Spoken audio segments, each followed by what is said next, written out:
Good day, good day, good day, good evening, and welcome to the Impact Show. I hope you guys are doing well. Guys, as you can see, I am pumped today. I just like it those days when you get into that little mood where everything's going well. And guys, today is certainly one of those days for me. So guys, I hope you are doing well wherever you are in the world. Let me know. Jump into the comments, guys. Let me see a little hi. Let me see a little hey Samuel. Let me see a little something in the chat.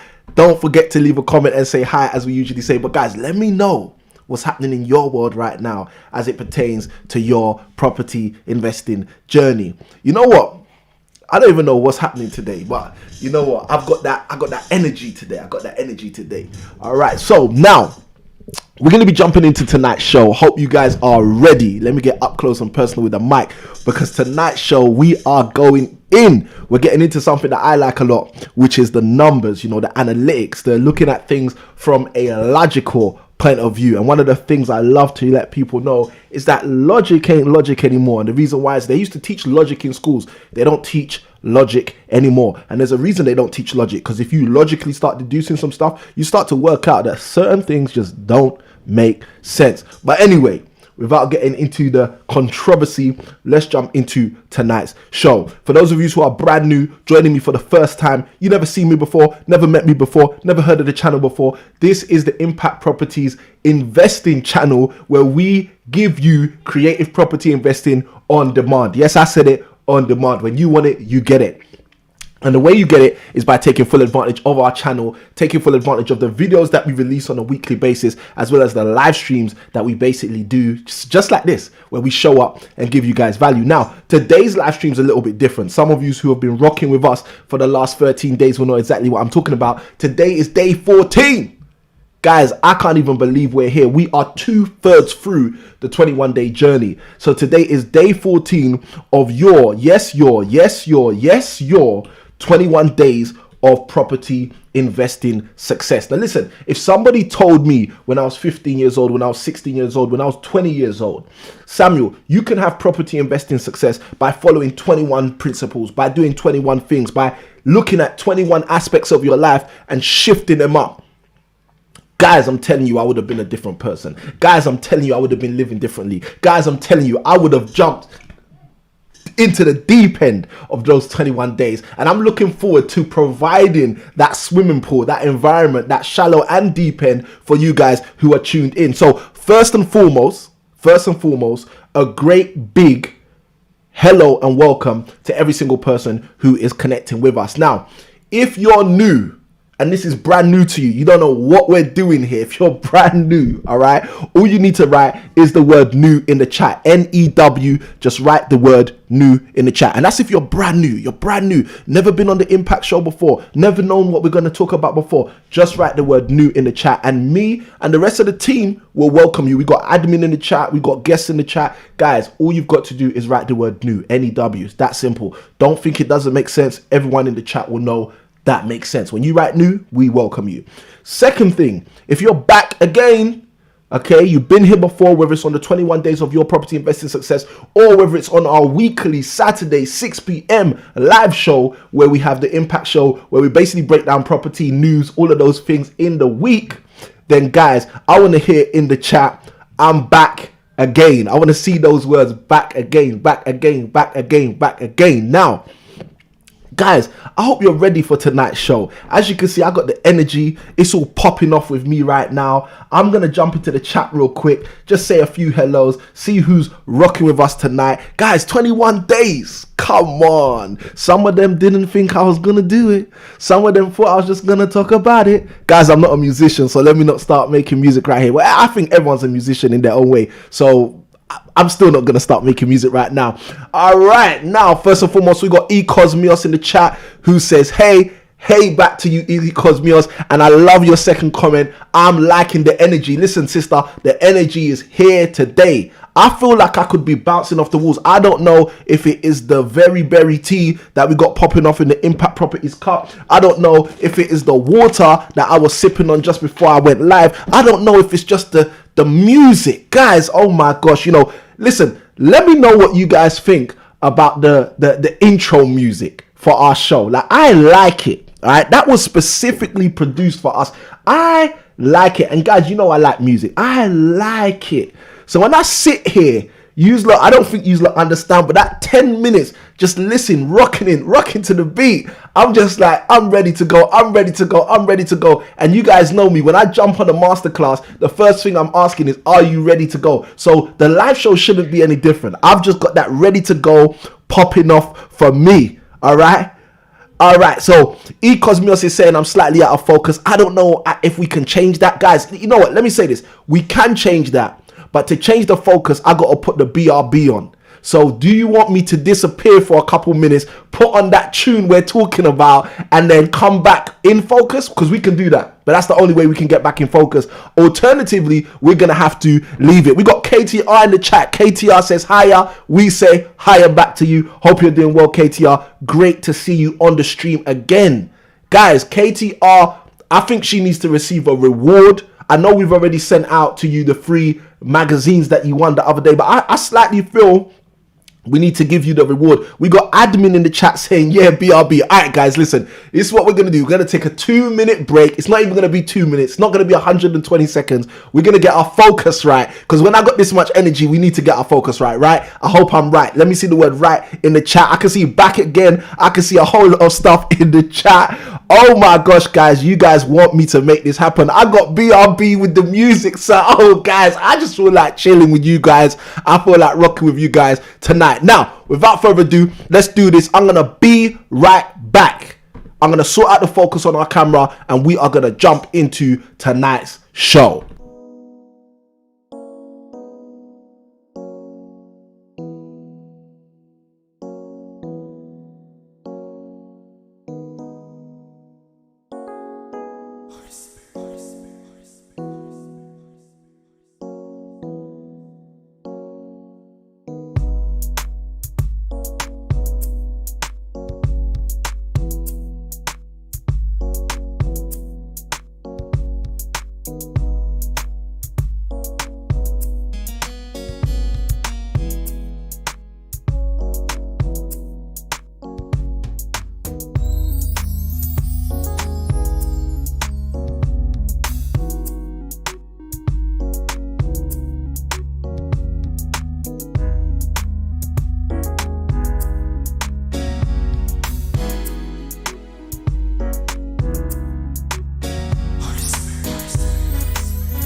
Yeah, we're back again. Guys, I jumped in with the code D, the co-director of Impact Properties, Robbie I Can Win, Mrs. I Can Win. Guys, you know what it is. So, we're back. Am I in focus? How's my focus doing? Guys, some of you know we have some fun up in the studio. All right, guys, well, look, let me just put it simply. I needed an extra set of hands to help me with the focus. That's why we took slightly a little bit longer. So, guys, do you forgive me? Let me see the word forgive in the comments. Like, look, this is the funny thing. I know the only reason you guys are going to forgive me is because I let you see Mrs. I Can Win for a minute. But, guys, she's always around. Oh, my gosh, Ellie's got the claps. We got claps coming in from the ballroom. Thank you ever so much. We appreciate you guys. Oh my gosh, look at the comment back again. I'm loving this. Well, now literally, KTR, I can say I'm back again because we had to take the quick BRB break. Guys, I hope the focus is good. Let me know if I'm in focus. How do they do it? They do it like this, they do that. Let me know if I'm in focus, because tonight's show, we need to get focused. Tonight's show, we're going to be sharing some value. Tonight's show, we're going to be opening the floodgates in order for you guys to move forward in your property investing journey. Now, before we get deep and carried away with the humor and the fun, it must be because 14 is my favorite number times 2. So maybe that's what it is. Maybe this is just like the double energy from my favorite element. I don't know. I feel like I'm making stuff up for you guys now just to make sure we get some fun. Oh, also Kim in the chat, thank you, sir, who comes in and says, focused. We're focused. I love that. All right, KTR says, back again. Obviously, Mrs. I Can Win drops the little lyrics. You look great. Thank you. You looked great too on camera. We've also got wash hands. Oh my gosh, wash hands was the actual emoji. I thought it was a clapping hands, but it says it's wash hands. So there you go. Thank you, Ecosmias, for giving us permission to do the BRB with the hey. Okay. All right. So now, Mrs. I Can Win says the intro track is a banger. I think it's a banger as well. Well, guys, look. Welcome to tonight's stream, guys. We are going to be having some fun tonight. We're going to put the energy on. So I'm going to start with our disclaimer. Guys, ladies and gentlemen, let me share something with you. All information provided and results given are exemplary. Each person's results may vary or differ. Results are based on consistent strategies, and we advise that you always seek legal and financial advice from a qualified professional. Guys, if you are already having fun on the stream, just write the word fun in the chat. Let me know, F-U-N. Let me know if you're having fun already on tonight's stream. Now, tonight, we're going to be talking about something slightly different, something a little bit different to what we've been speaking about for the whole 13 days before. All right. But before we go into tonight's show, what I want you guys to do for me is I want you to let me know if you have been getting value, okay, over the last 13 days. Like I said, today's day 14. Some of you haven't been rocking with us for that long. Some of you only showed up yesterday. Some of you maybe only showed up the day before. But what you got to understand is to get all of the value extracted from this process, you need to go all the way back to day one. Now, you don't have to go right now, okay? But at some point, you're going to have to go all the way back to day one. Now, this is how I expect or I would encourage you to do that. When we finish on tonight's show, okay, when we finish for day 14, what you can do, which is very simple, okay, which is going to help you to shift to the next level, is jump in the description of this video. And the moment you jump into the description of this video, all of the links to every single day of the 21 days of your property investing success are in the description. You got day 1, day 2, day 3, day 4, all the way to day 13. And tonight is day 14, where we are going to be speaking about something you may not have been expecting unless you were on day 13 stream. Now, oh my gosh, KTR says it. You know, those people, you know, when people have spent time with you in your networking events and they know the energy you've got. So when it comes online, on camera, on the internet, over the intranet, that's when they start to see it as well. KTR says in the chat, the energy is always there. Laugh out loud. Thank you. I agree with that. I got a whole bunch of comments coming in the chat. Fun and value. Fun. Let's do this, guys. Let's do this. All right, so we've done the disclaimer. So if we've done the disclaimer, what comes next, guys? Usually there's one thing that comes straight after the disclaimer when we're doing the 21 days of your property investing success. And in yesterday and even the day before, on day 13 and day 12, when the recap came, guys, I went so in on the recap, I had to hold it back on the content. And we don't want to do that today, guys. Look, if you want the recap, go watch the old videos. Go watch day 1 to day 13, because we want to give you the content. I sat down yesterday and I said, I felt like I gave the content in the recap and just a little recap for the content. And I don't want to do that to you guys. I want to give you guys value upon value upon value upon value upon value. And the only way I can do that is if you do your part too. So what's your part? Hit the like button, press that share icon, share this WhatsApp. Okay, everybody's bouncing from WhatsApp. Okay. Still share it on WhatsApp. But after you share it on WhatsApp, maybe share it on Telegram, Signal, whatever your thing is, Facebook, whatever your thing is, Instagram, whatever your thing is, Snapchat, whatever your thing is. What's the other one? TikTok. Just share the video. Let the world know I'm rocking with Samuel Akanwin. We're having some fun on the stream and we are about to go in for day 14. Yes, I'm rhyming for those of you who spotted it. Now, let's do this thing, all right? Katrina Young's in the chat. She says, hey, I say, hey, right back. You're going to have some fun on day 14 with us because you decided to rock up. All right, so KTR says, okay, maybe there is a notch more energy today. Laugh out loud. Listen, KTR, you have spotted it. And guys, I started today's stream. I told you, I was not hiding it. I don't know what it is. I do not know if it is the very berry tea in the Impact Properties cup. I don't know. I don't know if it's the water that I was sipping on before the stream. I don't know. But what I know is today, I got the energy for this stream. So we are going to make this happen in a way we probably haven't even made it happen before. Let's see if we can actually add more value, go more in depth than we actually even have on day 3. I don't know if that's going to be possible because the topic we're speaking about and the fact that I don't have my whiteboard right here. I got my maps. You guys are on my maps wall. My maps wall with the neon win because I want you to win, you know, but we ain't got the whiteboard up here.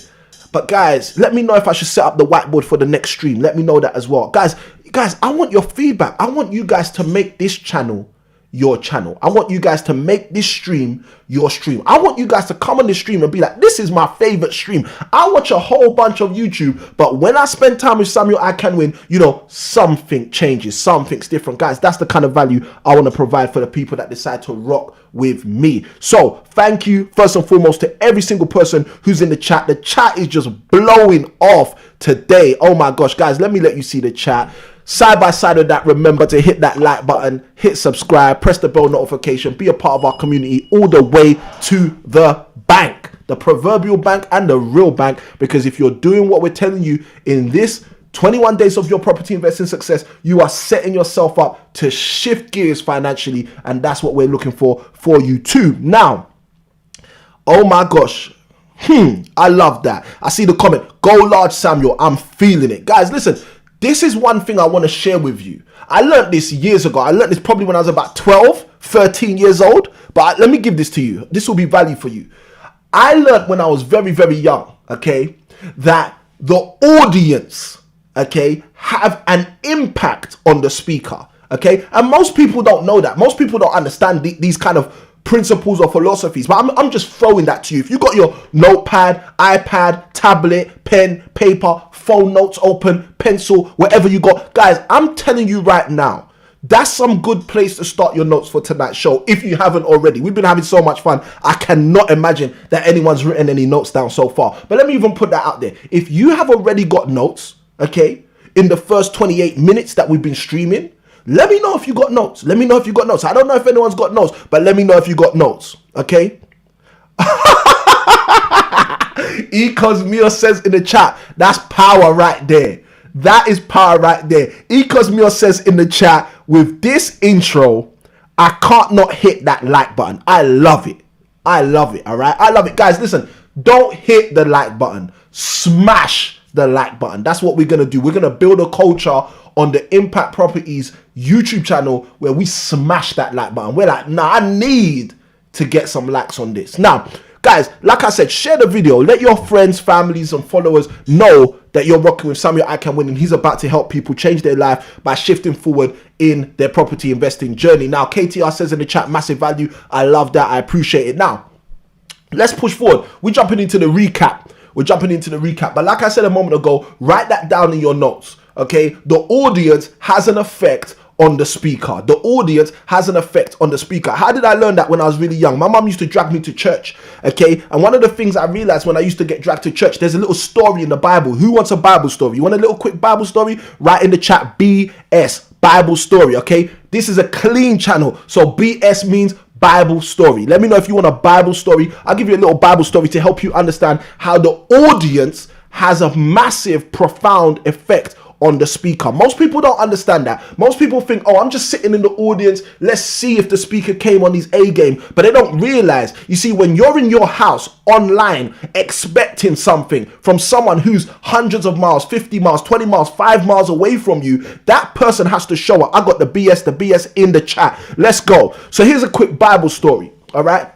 In the Bible, there's a story where Jesus is walking through the town, and Jesus is walking through the town with his squad. He's got the disciples with him, the 12 men.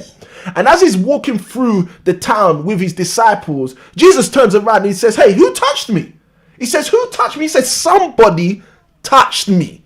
Now check this out. This is how funny it is. The disciples are with him. The disciples are by him. The disciples are rocking with him. And the disciples say, no one touched you. The disciples say to him, what do you mean who touched you? We didn't see anybody touch you. Okay? As the story unfolds, the story then says to us that there was a woman there who has been dealing with a medical issue for over 15 years. Okay? This woman had been dealing with some medical problem for over 15 years. That's more than a decade, guys. All right. And what basically transitions in the story is that it basically says that this woman touched him. This woman touched Jesus, and from touching Jesus, the woman got healed. Now check this out, because some of you might not see the connection yet. Here's the connection. All right. The woman is someone in the audience. Let me even go deeper. The disciples, they're like the admin in the chat. You see, the disciples, they are someone in the audience. So you got disciples in the chat, you got viewers in the chat, okay? KTR says she thinks it's Mrs. I Can Win, which is why all this energy is here. Listen. Maybe you're right. Maybe you're right. Anyway. Let's keep on going. So the story basically breaks down that the woman's part of the audience, the disciples are part of the audience. But you see what happens, because the woman reached out and grabbed onto Jesus, the story tells us that the woman's life changed. The woman received something from Jesus that other people standing around didn't receive from him at that time. That is the power of the audience. That's the power of being in the audience. The fact that you can reach out and grab something a whole bunch of other people who are right next to you aren't going to grab. You can reach out and grab something that a whole bunch of people who are online with you are not going to grab. So let me ask you this question, because I think this is the day 14 question. I think this is the question for today. The question is, what are you coming to grab on tonight's show? Are you coming to grab a principle that's going to change your life, or are you just coming to grab some entertainment? You know, I was thinking about this the other day. I'm going to share this with you guys because I'm going to be very, very transparent with you. The other day I was thinking about YouTube. I was thinking about the whole world of YouTube, and I said to myself, you know what? I said the whole of YouTube has only 2 things popping off. The whole of YouTube. And guys, look, hopefully when I share this with you, use lot.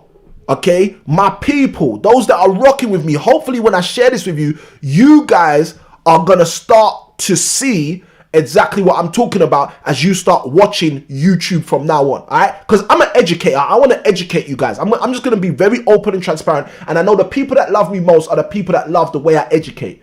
And look, I've even got in the chat, brilliant metaphor. Yeah, guys, metaphors and stories are a great way to teach people. Examples, allegories, great way to teach people. Questions, great ways to teach people. How do I know that? I'm a master teacher. I've got a master's in teaching, literally. But side by side with that, I've studied a master teacher. I've studied how Jesus used to teach his disciples, literally. Okay, so let me even go into this so you guys get the value.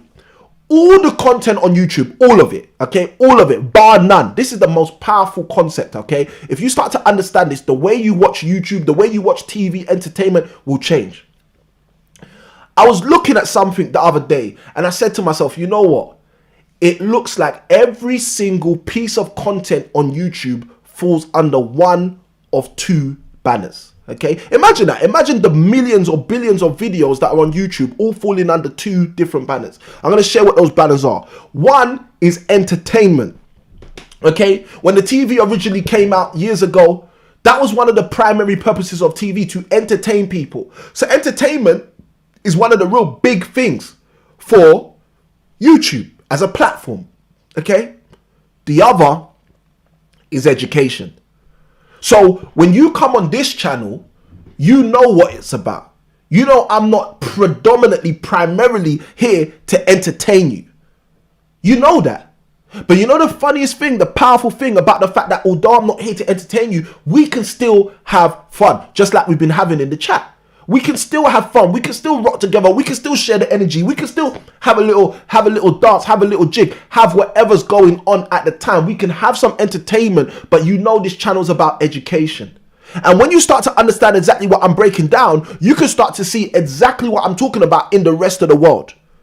You can start to see look, E. Cosmios has said it, best of both education and entertainment. I love that. All right, guys, this is the funniest thing you need to understand. Okay. Oh my gosh, David Lee in the chat, great to see you here. He says something powerful. David says, may your enthusiasm be contagious, Samuel. Listen, enthusiasm is contagious, but remember what I said a moment ago. Guys, don't just think you're gonna grab what someone's got because they've got it. No, it don't work like that. The way you grab it is by showing up like the woman in the Bible story and having that expectation and reaching out. So again, let's go back to the question for tonight's stream. What have you come to grab from this stream?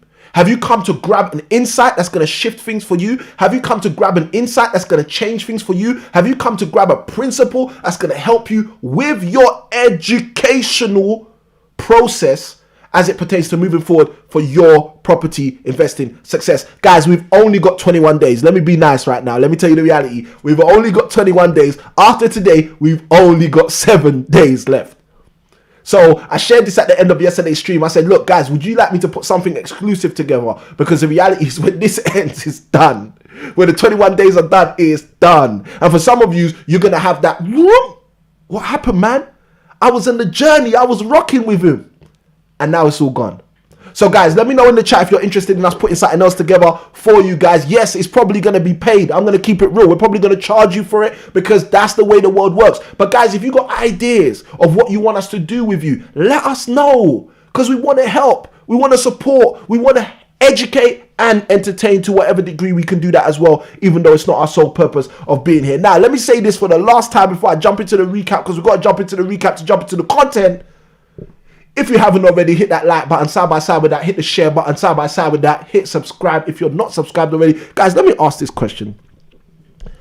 If you're not subscribed already, why not? Guys, you know what? This is the funniest thing. And I think I know the answer. Okay? Because for years, I've been on YouTube for years. For years, I had watched people's content without ever pressing subscribe, without ever feeling like I needed to ever subscribe. Guys, let me tell you something. When you hit subscribe, you tell YouTube, I'm interested in this. And yes, YouTube might try to push you other content creators, which is fine, because they may be of value to you also. But more importantly, you're putting a stake in the ground saying, you know what, I'm reaching out. Just like I said in the Bible story, I'm reaching out. There's different ways to reach out. Hitting share is a way to reach out. Dropping a comment, saying hi in the comments is a way to reach out. Guys, there are so many ways to reach out. I want you to understand that. Okay? Reach out to the people in the chat. You see KTR, Mrs. Akan, when they're having a little conversation there. Guys, you got to do that. You got to reach out. There's nothing wrong with reaching out. Okay? This is a world where reaching out can change the game for you. So reach out in whatever proverbial sense you can, in whatever proverbial sense you know. Reach out and allow that to help you move forward. So let's jump in. Recap for tonight's session. So we started the 21 days of your property investing success on day 1, talking about knowing what you want. We started to break it down that you have to know what you want. If you do not know what you want, all roads lead there. There are people trying to achieve success in property when they don't know what they want. Let me give you an example of not knowing what you want and trying to achieve success in property. That is when your friend comes up to you and says to you, bro, you know what? I've been investing in Liverpool. You should consider coming to Liverpool. And you know what you do? You drop everything you've been doing. You drop all the due diligence you've been doing. You drop all the education that you've been taking on the area of Birmingham and decide to start going to invest in Liverpool. Now, let me say this to you, okay? If you know Liverpool's for you, then by all means, you should be going to Liverpool when your friend tells you go to Liverpool at the drop of a hat. But the reality is, if you knew Liverpool was for you, you probably should have been going there before you did all the due diligence on Birmingham. But the point is, if you have already stuck a stake in the ground, you've already invested your time, you've already invested your energy, you've already said, you know what, I'm looking at this Birmingham opportunity. I'm looking at what's going on in Birmingham for me potentially. Then guys, the reality is you got no business in Liverpool. But most people don't think like that. So knowing what you want is key, and that's what we covered on day 1. On day 2, we shifted into a skill that I said I had to give you guys. That skill is a long word with a simple definition. Those of you who've been rocking with me, let me know the definition in the chat. The long word was metacognition. And what I did on day 2, in the description of the video, I gave you guys a link to another video which is going to help you build what I call the metacognition habit.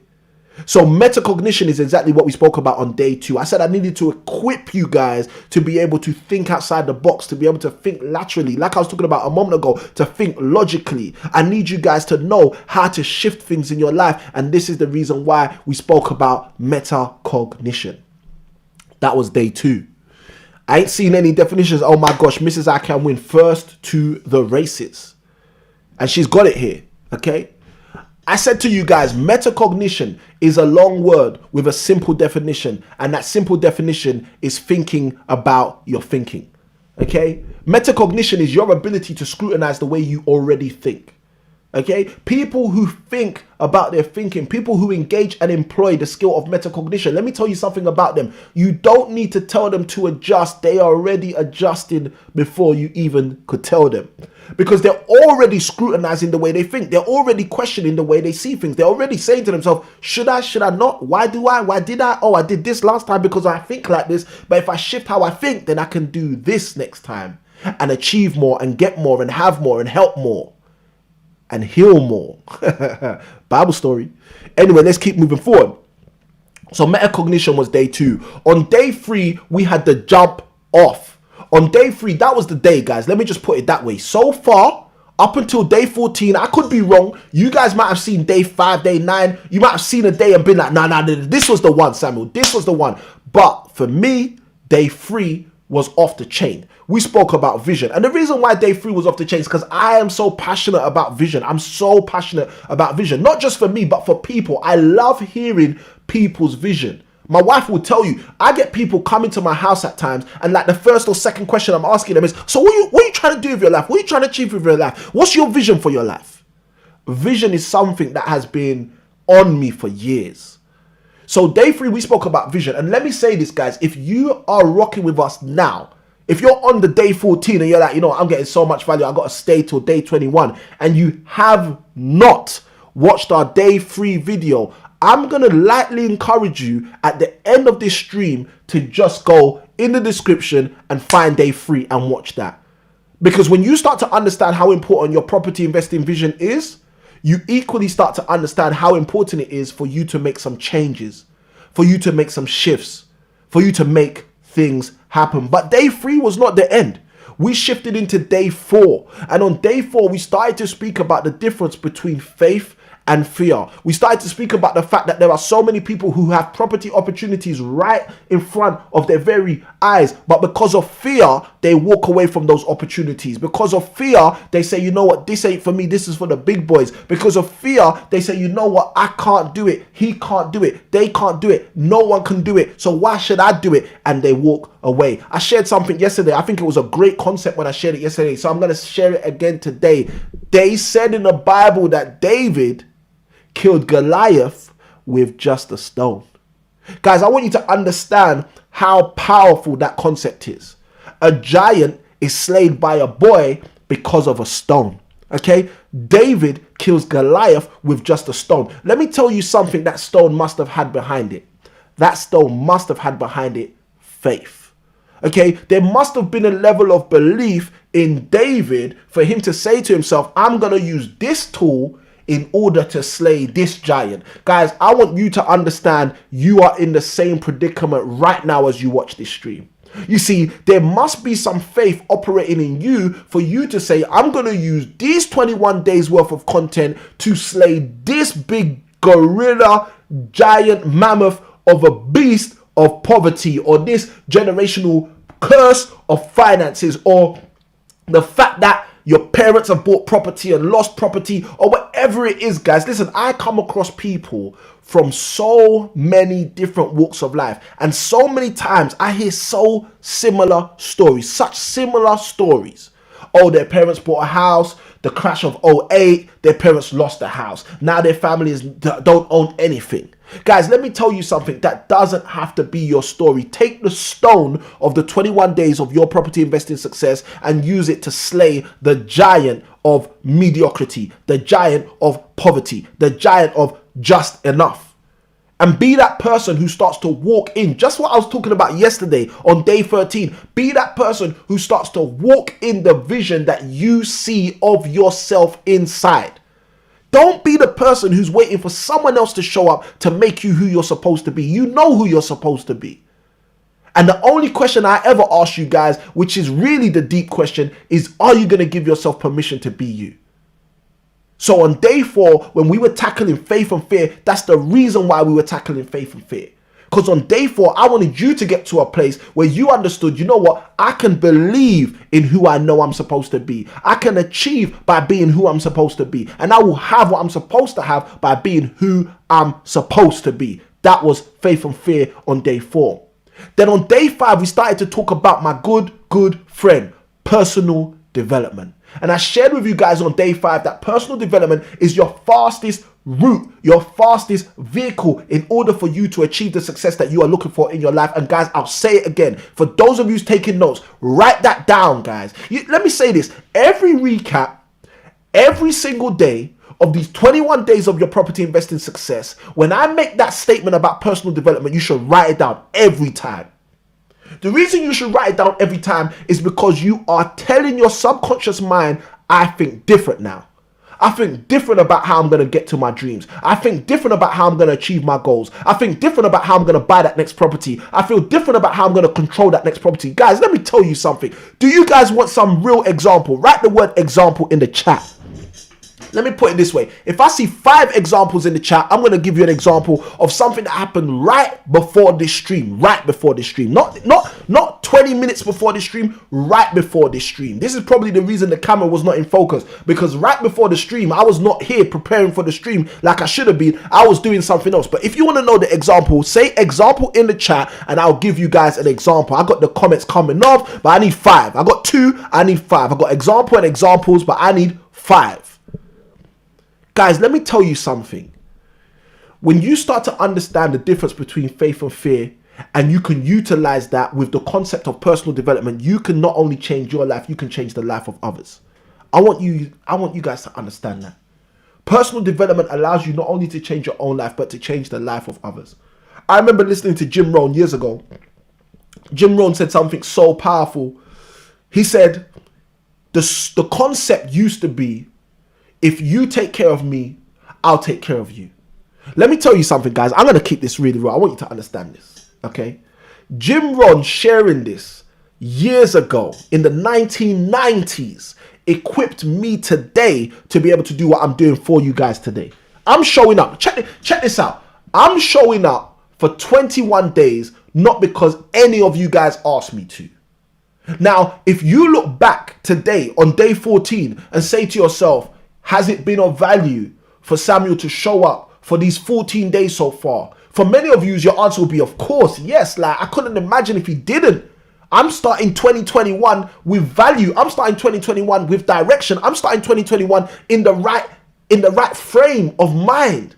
When 2020 just tried to annihilate me, desiccate me. 2020 just tried to take me out. 2020 just tried to look at me up and down like I wasn't worthy to be alive. But in 2021, Samuel's taken me on a rocket ship from the beginning of January. I know already this year is going to be better for me. Guys, let me tell you something. Like I said, I've only got 3 examples in the chat. Let me get 5 and we'll jump into the example. Let me tell you something. You see, for you to move forward and achieve what you're supposed to achieve, you need personal development.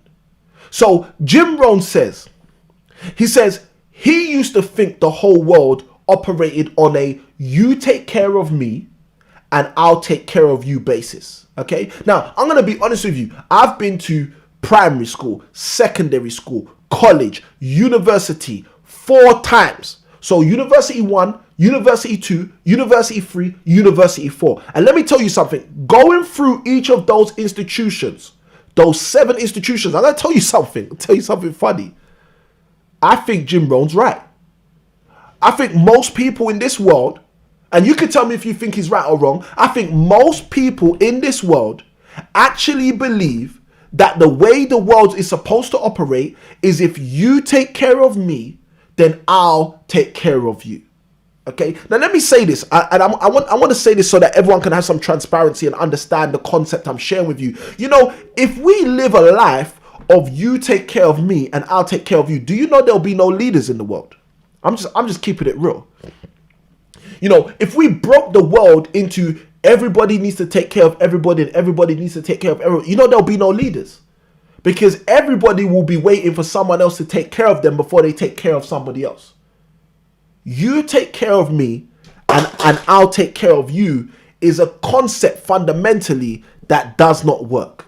I'm going to say that one more time. You take care of me and I'll take care of you is a concept which fundamentally does not work. Listen, you might look at your life right now and say, you know, why ain't my life how I want it to be? Guys, it might be because of what I just shared with you. It might be because you have agreed to the concept which most of the world have agreed, that when someone takes care of you, you take care of them. You might have agreed to the you take care of me and I'll take care of you concept. Let me share something with you. It doesn't work like that. You see, Jim Rohn said something powerful in the 1990s, which really got my mind stirred. He said he used to think it was all about you take care of me and I'll take care of you, until he realized that the way it's supposed to be is I'll take care of me for you and I hope that you take care of you for me. Let me tell you something. It's because I take care of me that I can show up for you guys. You see, today, me and my wife are working on eating healthy. We're making our breakfast and we're making it meticulously. We're following people's recipes to make sure that we're eating the right thing. Why? We're taking care of ourselves so we can come and give you value. Guys, you know what? That's the deepest thing. As I said that, I'm actually realizing it might be my breakfast. That's the reason I'm like this right now. That I've got that energy on another level right now. It may be the breakfast. Let me even put it deeper. It may have been the workout from yesterday or the workout from today that just got the endorphins running and got me ready to go. I don't know, guys, but the point I'm making is Samuel, I Can Win and Kim Win, is dedicated, committed to taking care of himself for you. You see, you guys need to be able to make sure you're doing the same thing. Oh my gosh. You need to let me know. Am I saying it correct? Is it Ellie Ballroom or is it Eli Ballroom? Or it must be Ellie because there's a Y. So I'm running with that. All right.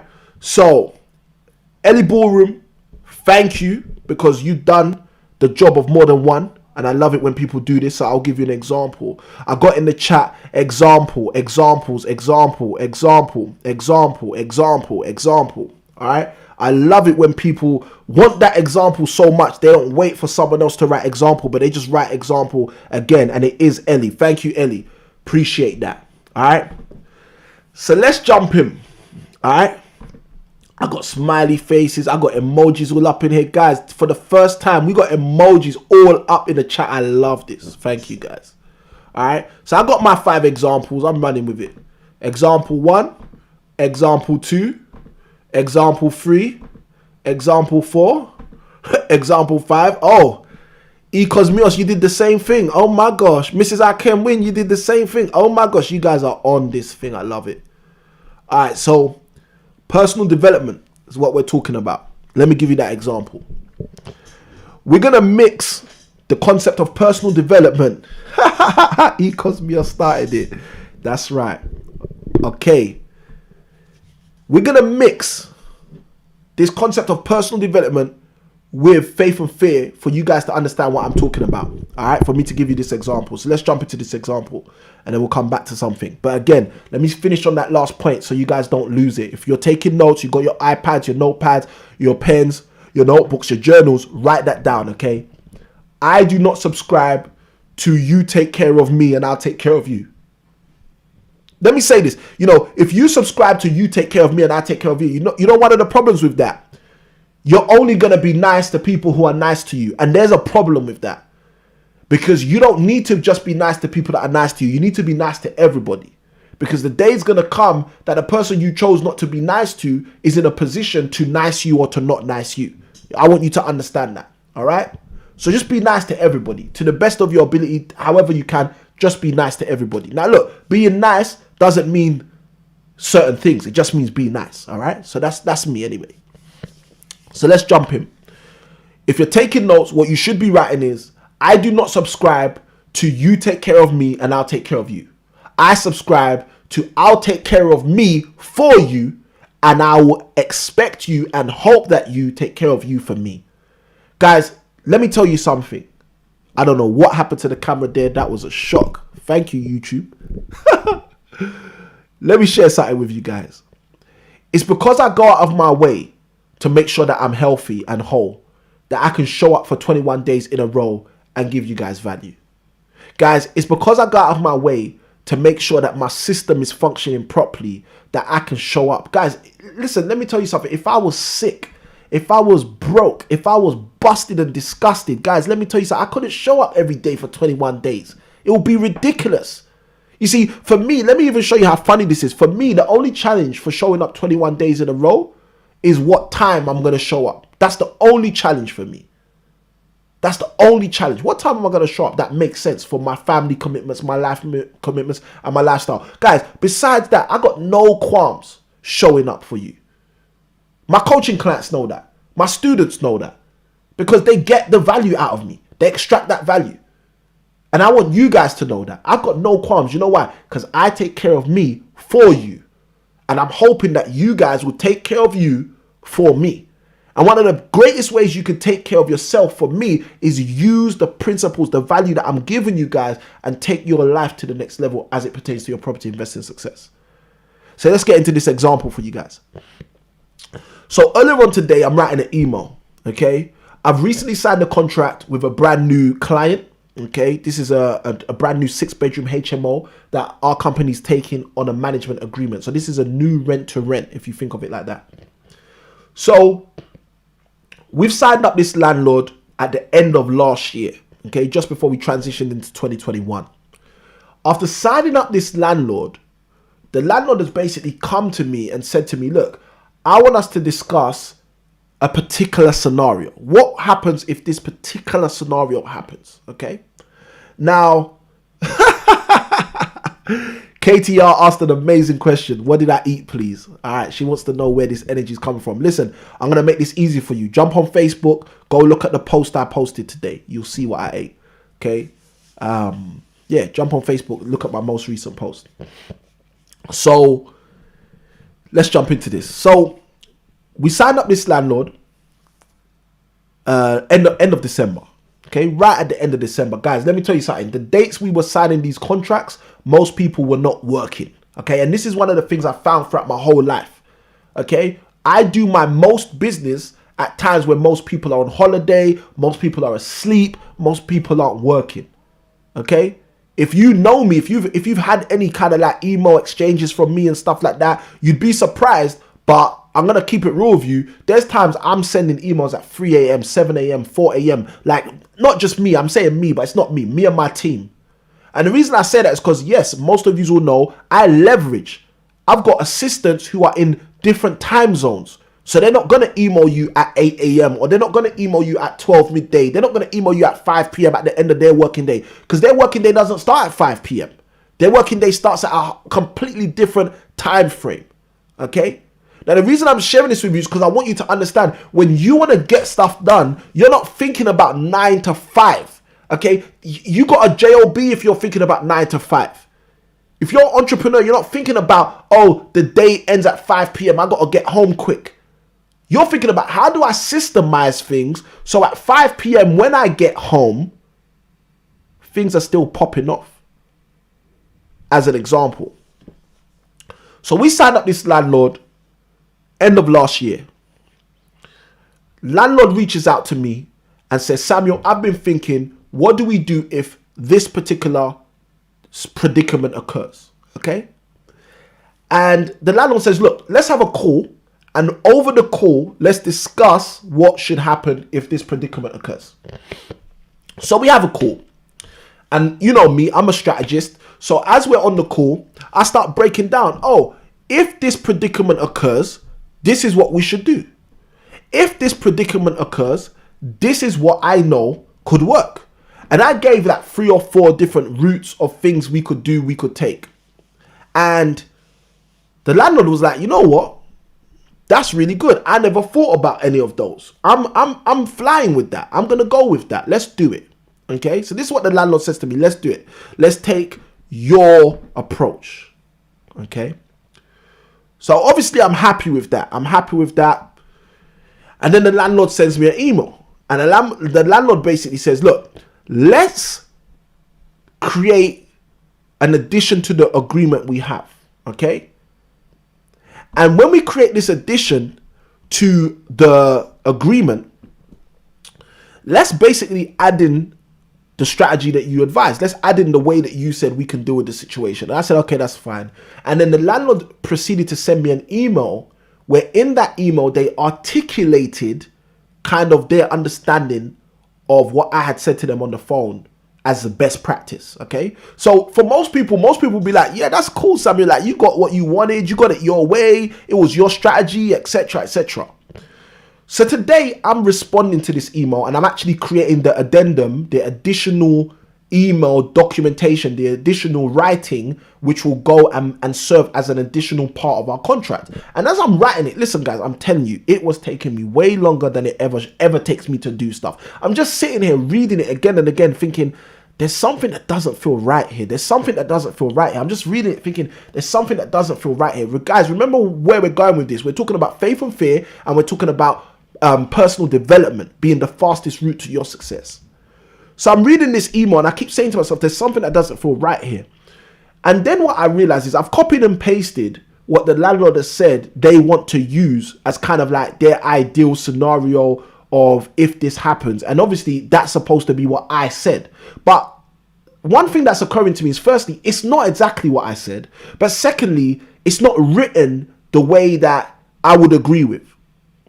And because it's been positioned, and this is negotiation, guys, so this goes back to what we spoke about yesterday, because the email's been positioned as, yes, we're going to go with it the way you said, it's like it's positioned like, how could I now disagree with this?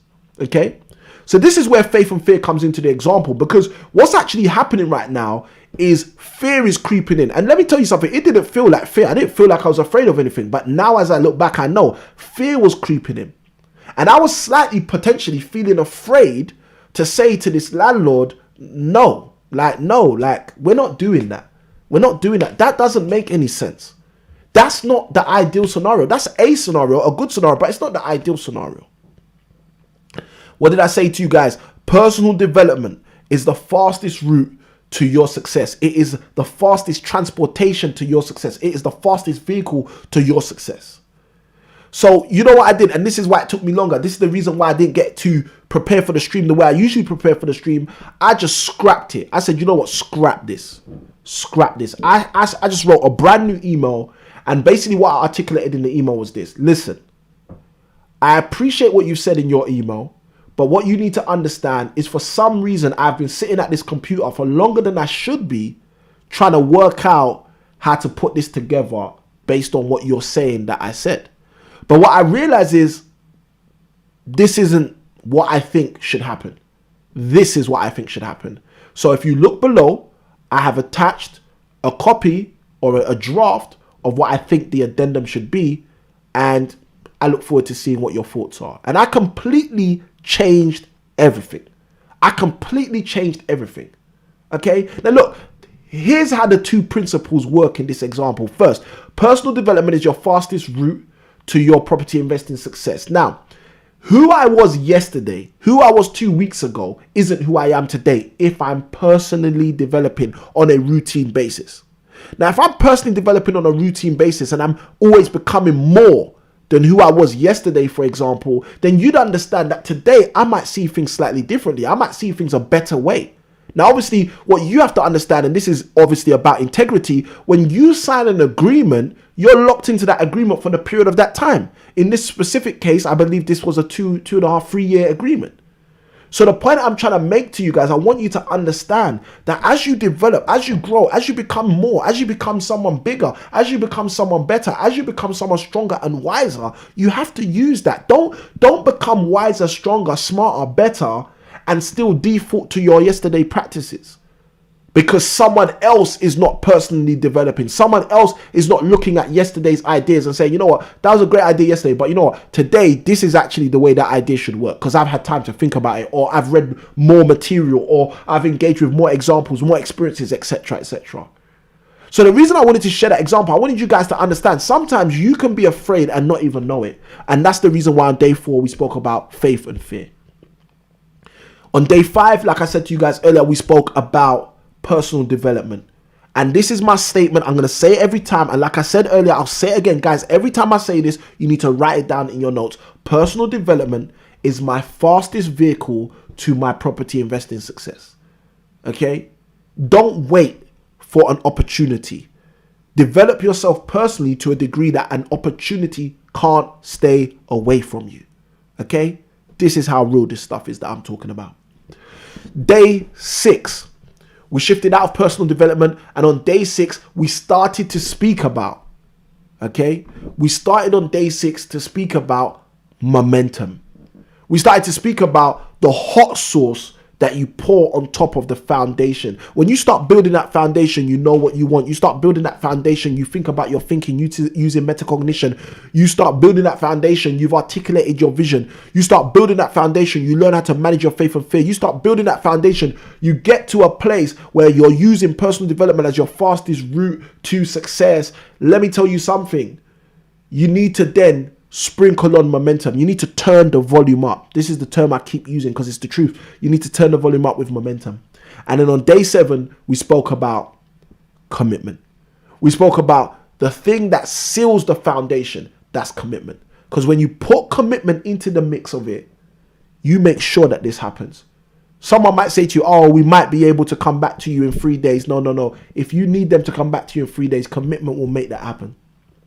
And commitment is key. So we spoke about commitment on day 7. Then, after we jumped out of day 7, I said to you guys, we're going to get real practical. We're going to be getting real practical from day 8 to day 21. And the way that we get practical from day 8 to day 21 is we use 2 days and break all of the rest of the topics into 2 topics, into 1 topic over 2 days, excuse me. So day 8 and day 9, we spoke about mindset, the mindset that is necessary. Day 8 specifically, we spoke about protecting your mindset. Day 9, oh my gosh. Day 8, as I even said that, I just remembered Dion's comments. We had Dion on the stream on day 8 who went in. She was just opening up a whole can of worms as it pertains to mindsets and how people deal with stuff. And again, a lot of what she shared connected with day 4 as it pertains to faith and fear. So day 8 and day 9. Day 8, we spoke about protecting your mindset. Day 9, we spoke about preparing your mindset. Day 10 and day 11, okay? Day 10 and day 11, we started to speak about marketing. Day 10, we spoke about marketing. Day 11, we spoke about marketing. Then day 12 and day 13, yesterday and the day before, we started to speak about managing relationships. Specifically, we targeted negotiation. On day 12, we were talking about the importance of negotiation. On day 13, we were talking about negotiation no-nos. Today is day 14, guys. And we are talking about how you actually not market, not manage, but measure your property deals. How do you measure your property deals? Now, listen, guys, if you haven't got the sourcing blueprint, I think you should go to that website right now, www.sourcingblueprint.com, www.sourcingblueprint.com. Go get the sourcing blueprint. It's a blueprint I created a number of years ago. It's absolutely free and it's extremely helpful because what the sourcing blueprint does is it breaks down how you find great property deals to find and also flip if you want to sell them on to other people in 4 simple steps. Okay, and those 4 simple steps obviously are going to be the framework of the rest of these 21 days of your property investing success. Those 4 simple steps are marketing, managing, measuring, and maturing. Okay, they're the 4 simple steps. So we've already spoke about marketing. We had 2 sessions on marketing. We've already spoke about managing relationships. We spoke about negotiation specifically. We had 2 sessions on that. So now we're talking about measuring. Okay. Now measuring is all to do with the numbers, all to do with the analytics, all to do with how you measure the opportunity. Okay. To work out from your measure whether this opportunity is for you, whether this opportunity is for someone else. Okay. And the 4th one is maturing. Okay. How you turn this into cash. How you take it from a concept into cash, from concept to cash. That's the maturing step. Okay. The last step. Now, obviously, we're going to give you some bonus steps to give you the 21 days, but that's what we're going to do, guys. So today we're talking about measuring. All right. How do you measure your property deals? Okay. So that's a question I'm putting out there. How do you measure your property deals? Now, most people measure their property deals using something called yield. Okay. Y-I-E-L-D. Yield. Okay. Now, yield as a calculation is one of the ways that the property world encourage you to actually focus on returns using yield. Now, I don't use yield, okay, to measure my returns, okay? And there's a simple reason I don't use yield, okay? Firstly, because whenever everybody or the majority of people are encouraged to do something, I usually ask myself, what's wrong with that thing? Okay, so I'm a slightly different person to most people. Most people see what everybody's doing and say, okay, if everyone's doing it, we should do it, I guess. Okay, now I'm completely different to that. All right, now the reason I'm completely different to that, there's several reasons, but I'll give you one of the reasons, is because as I shared with you guys before so many times, I'm an avid reader of the Bible. And one of the things in the Bible that it says, which relates to this, it says, wide is the road that leads to destruction, and many there are that are on that road. Okay, so that means the road, the path that's going to problems is a big path. It's a path with lots of people on it as well. Okay, I don't want to be on a path which is going to destruction. Obviously, I assume you don't either. So as a direct byproduct, I can't be on the road that most people are on. Just by default, I assume that that's actually the path of destruction rather than the path to life. Okay. And in the Bible, it goes on to say that narrow is the path that leads to godliness and life, etc. So for me, when I think about investment, specifically property investment, that's what we're talking about on tonight's show, I think to myself, well, hold on a minute. If most people are doing this, this is not what I want to do. And let me even give you an example, okay? Because you guys gave me more than 5 examples earlier on. So let me give you some examples to help you understand what I'm talking about. You see, statistically, in the UK, over 60% of people who are landlords only own 2 properties. Okay, I'm going to say that again. This is some good notes to write down. Okay, you guys can check on Google if I'm right or wrong. You can give me the accurate statistics if you want. Obviously, most of you know I study statistics, so that's my thing. I'm into numbers.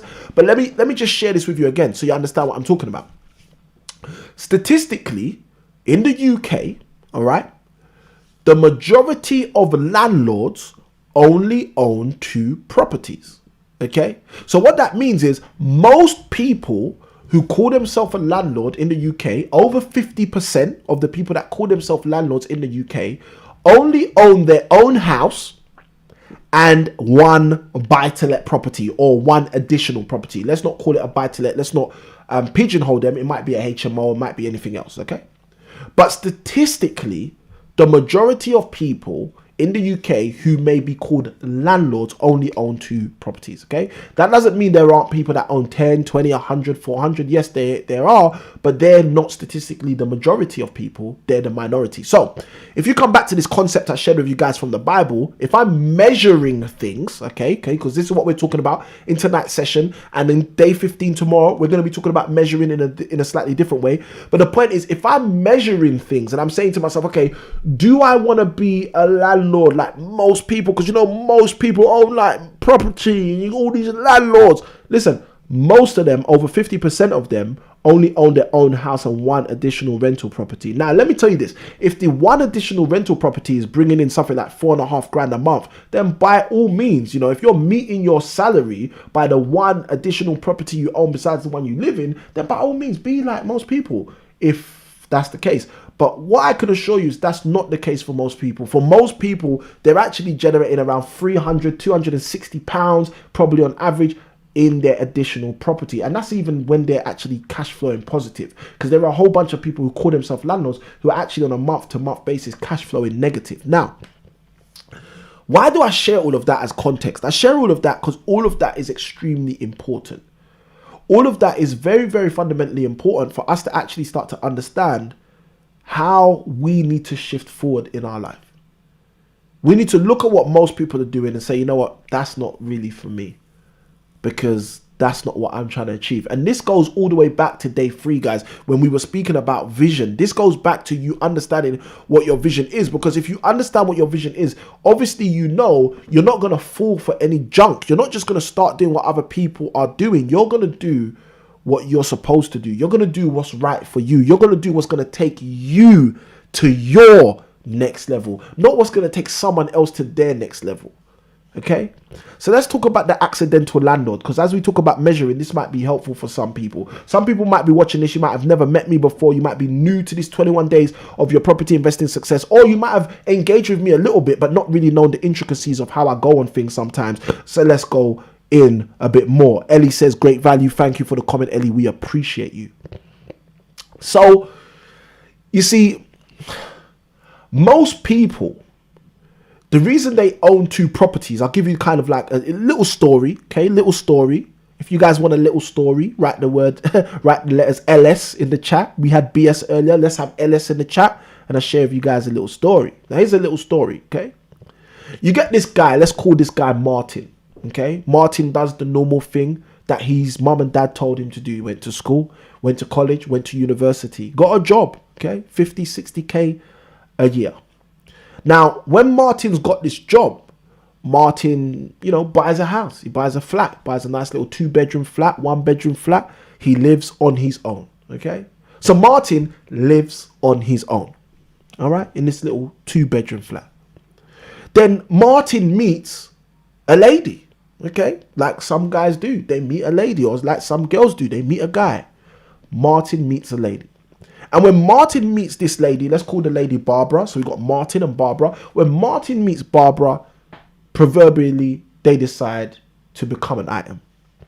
So now that they're an item and they're rocking together, they decide that they're going to get married and they're going to move in together. Okay? So they get married and they move in together. But check out Barbara's situation. Barbara did what Barbara was supposed to do as well. Barbara went to college, went to university, got a job, bought a house. She's got a little 1-bedroom flat, okay? So now Martin and Barbara are now married and decide to live in the 2-bedroom flat. Obviously, the 2-bedroom flat's got some space. 2-bedroom flat is large. 2-bedroom flat is more than what they had before. The 2-bedroom flat is big enough for the both of them. So you see, at this point, Martin and Barbara both live in Martin's flat, the 2-bed flat. But now they have what some people call a spare house. So you see, the moment they have a spare house, they now become what I call, what most serious investors call, they now become what we call accidental landlords.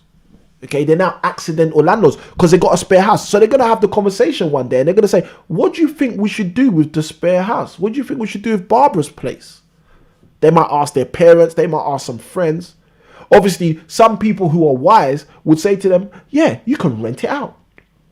You know, a lot of people would advise them, just sell it. You know, you don't need to be into property. You know, who wants to be into property or whatever? I don't know what they're thinking, but some people might tell them to sell it, for example. The point I'm making is this.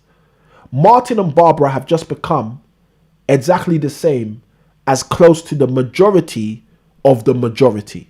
So I just shared with you guys that the majority of landlords in the UK only own their own property and one additional property. I'm protesting to you that I strongly believe that the majority of those, of that majority that I just described, are actually what we call accidental landlords. So now they own a spare property, if that's what you want to call it. They have become accidental landlords when they decide to rent that property out. Now, not everybody's an accidental landlord. I'll say that, and I want us to understand that. That's the reality. Not everybody's an accidental landlord. But let me start to break down to you some of the issues with accidental landlords, and hopefully this will help you.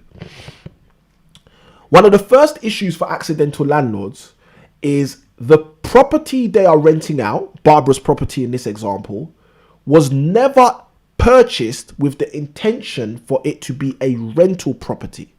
Okay, it's very rare. It's very rare someone buys a house for themselves and says, am I buying this in the right location to be able to rent it out and get the best returns in the future? Okay, it's very rare. It's very rare that when you're buying a house for you, that you're asking yourself about its investment ability for when you no longer live in the property.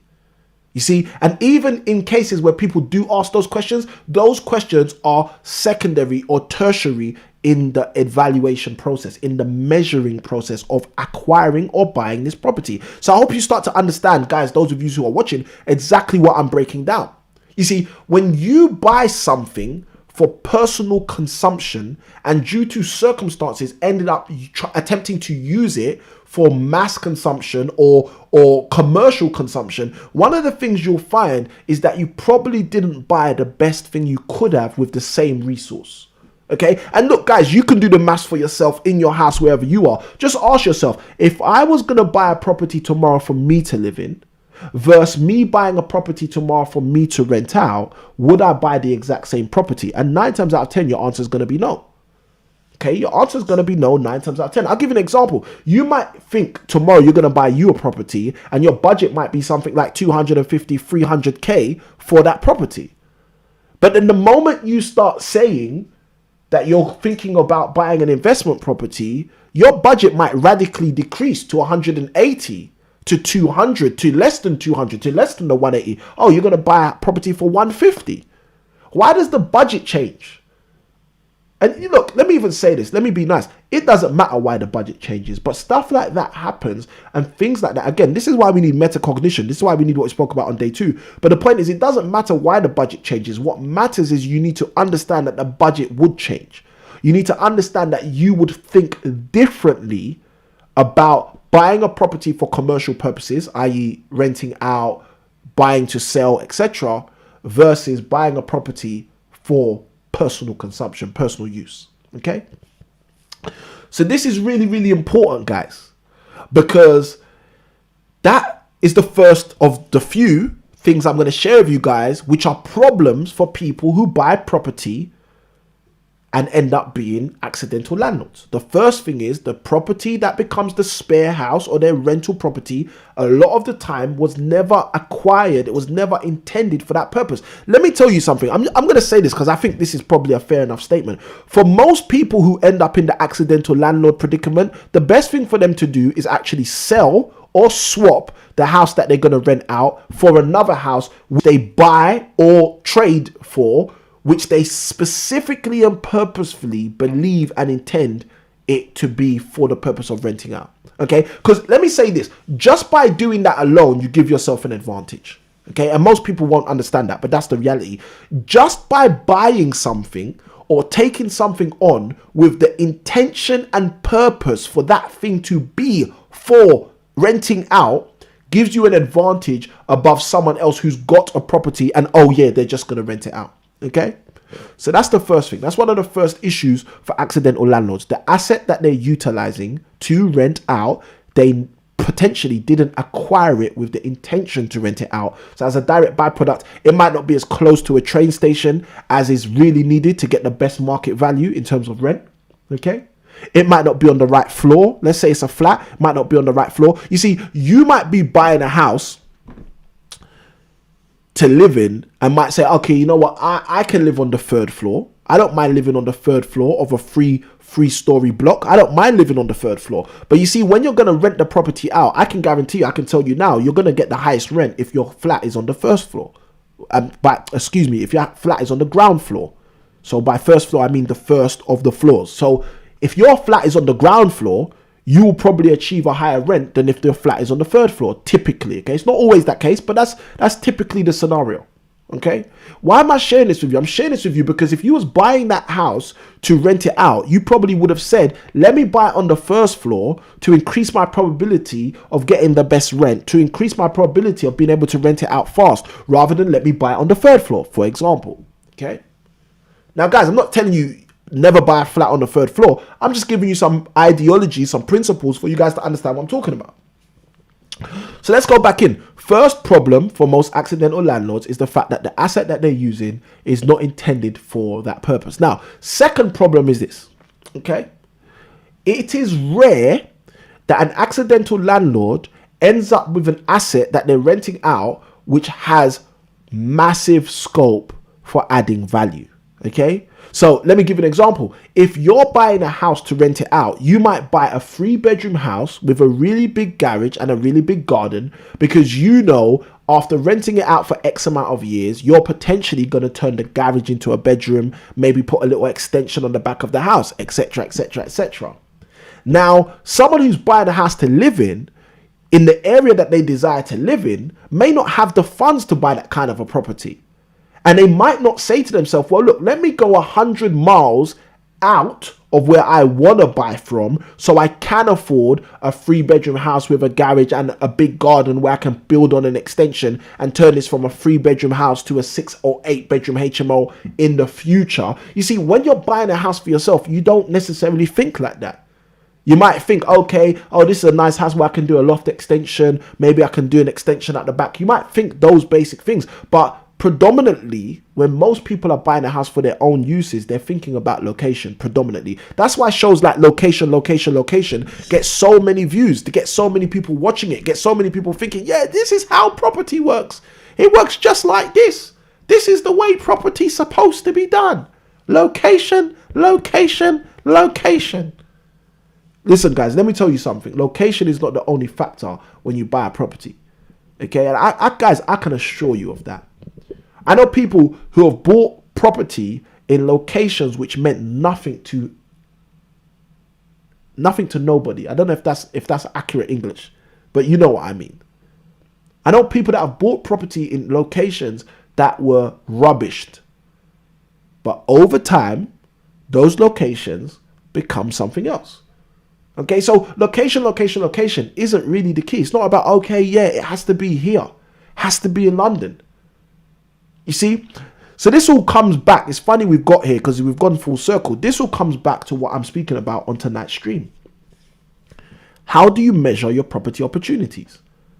Because if you want to give a third point, okay, not only do accidental landlords end up in a predicament where the asset that they have, point number one, a lot of the time was not purchased or acquired with the intention to now rent it out. Point number two, not only do accidental landlords end up a lot of the time with an asset which doesn't create ample opportunity to add value, but point number three, a lot of the time, the asset that they acquire has not been adequately measured for the purpose of investment. So that's why so many people who may call themselves landlords, who may own a property, especially if they fall under the accidental landlord guise, are making 100, 200, 300 pounds before tax, yes, before tax, on their rental property because they never bought the property with the intention to rent it out. Now, let me say this to you. Look, if you've never invested in property, if you've only worked a 9-to-5 job, even if your 9-to-5 job was giving you 60, 70,000 a year, I can guarantee you getting 300 pounds a month by doing close to no work on a property that you used to live in is going to feel good. It's going to feel like, yeah, we got a win. But let me share this with you so you understand where I'm coming from. You see, if you had to deploy, for example, £50,000 of your hard-earned savings, yeah, in order to get that property, in order to acquire that property that now you're generating £300 a month on, yeah, if you had to put in £50,000 when you bought that property, for example, okay, it's not a reality. I'm just saying, for example, okay. You see, you need to get to a space where you can calculate your return on investment. Okay, because return on investment, not yield, is what I use to calculate my returns. Okay, and I'm going to go in a minute into return on investment and why I use return on investment. If you guys really want, okay, like I said, I don't have the whiteboard to do it tonight. But maybe we could do it tomorrow. If you really want, just write the word calculate in the chat, and I'll even do a session and show you how I calculate the return on investment. Okay, if you want that, I'm happy to give that to you. But the point I'm making is, you see, if you took £50,000 of your hard-earned savings in order to buy that property, and you didn't buy the property with the intention to rent it out, and then years later you decide to rent it out, okay, what you've got to bear in mind, you've got to ask yourself a question. I think I'll put it that way. The question you've got to ask yourself is, could that £50,000 generate a better return, again going back to return on investment, if it wasn't deployed in that specific house? Okay, now again, this comes back to what we were speaking about a few days ago on one of the streams. I think we had Atanas in the chat on that stream, and Atanas was talking about cryptocurrency and all of these other things. And I said to you guys, yeah, maybe I have to do a video on stocks, shares, cryptocurrencies, property, etc. So again, guys, this goes down to what you want to invest in. You might not want to invest in property. You might say to yourself, you know what, I could use that £50,000 in a much better way by using that £50,000 to do X, Y, Z. Like, you might have something in your mind that you think, okay, I could use that £50,000 to do this, which would be better for me. Okay. But the point I want you to understand is, the question you need to ask yourself is, could that £50,000 be used to generate a better return? Okay, there's nothing wrong with owning a house that you live in, and when you and your partner, when Martin and Barbara decide to move into Martin's place, they say to themselves, look, we could rent out your place, Barbara, and get £150, £300 before tax every month, which would work out to roughly, if we have full occupancy in a year, £3,000, £3,600 thereabouts every year of an income.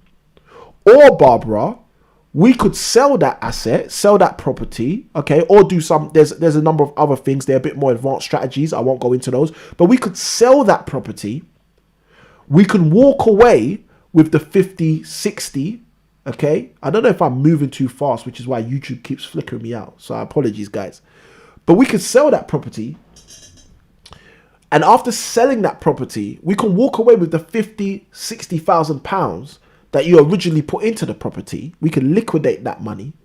And obviously the property may have gone up in value, because usually that happens in certain locations. You gain equity over time. So if there's additional equity, you might have more than the 50, 60 you put into the house. You might have an additional 10, 20, 100, who knows? But the point is, you could liquidate that asset, take that 50, 60,000 pounds and place it somewhere where your return on investment is not going to be £3,600 a year.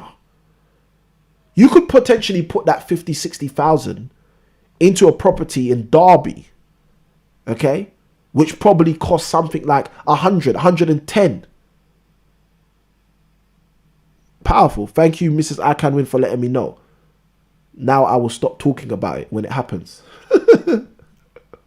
So you might be able to put yourself in a predicament where you're actually buying a house for £110,000. Okay. Now, when you were buying the house for you to live in, yes, you needed to buy a flat in Bethnal Green. You needed to buy a flat in Haringey. You needed to buy a house in Woolwich or wherever else it was, South London, East London, West London, North London, etc. Because you were going to live in it. But now you've become an accidental landlord. Don't be a landlord by accident. Remember what I said to you guys earlier? Not you take care of me and I'll take care of you, but I'll take care of me for you. How do I take care of myself? By doing the thing that should be done. So what I might say is, listen, this is what I'm going to do. I'm going to take this flat that I bought with the intention to live in and was in the right location for me to live in and make sense if I'm going to live in it. But now I'm not going to live in it. Let's see if we can deploy those resources in a more purposeful fashion. Now you may sell that flat, for example, liquidate your 50, 60,000 you put into that flat, for example. Go and buy a house for 110,000 where your deposit is around 30,000, leaving you with an additional 20 to 30,000 to refurbish maybe a garage into a bedroom, maybe put on an extension in that house. Again, we're talking about up north where the refurbishment costs, the investment costs are not the same as in London, for example. And now you may have a HMO with your £60,000 investment instead of a 1-bedroom flat with your £60,000 investment. And that HMO could, before tax, potentially generate you £1,000 every month. Now, some people are going to say, I know, I can hear it already. I can feel it coming through the intranet. Some people are going to say, but Samuel, I don't want to own a HMO. Samuel, what if I don't want a HMO? Listen, if you don't want a HMO, then you don't need to go buy a HMO. If you don't want a HMO, you don't even need to buy a house. You don't even need, guys, listen, I'm not telling you what to do. I'm not even advising you. I'm not saying you should. I'm just giving you some practical insights and examples into how you need to measure opportunities. If you bought the house to live in it, the purpose and the energy and the thought process and the rationale behind your acquisition was for you to live in it. Now that you found that you have a spare house, you have to understand that now you're not going to live in it.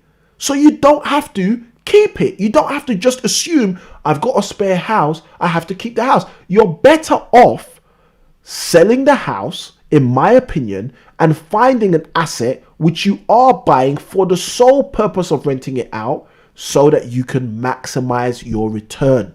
And we keep coming back to this word return. And the reason we keep coming back to this word return is because that's what I want to share with you guys on tonight's stream. On this live, I want you guys to understand that when it comes to measuring property opportunities, you want to measure them using return on investment. Okay, now why do you want to do that? I'm going to tell you why you want to do that. I'm going to give you a very simple definition why you want to use return on investment.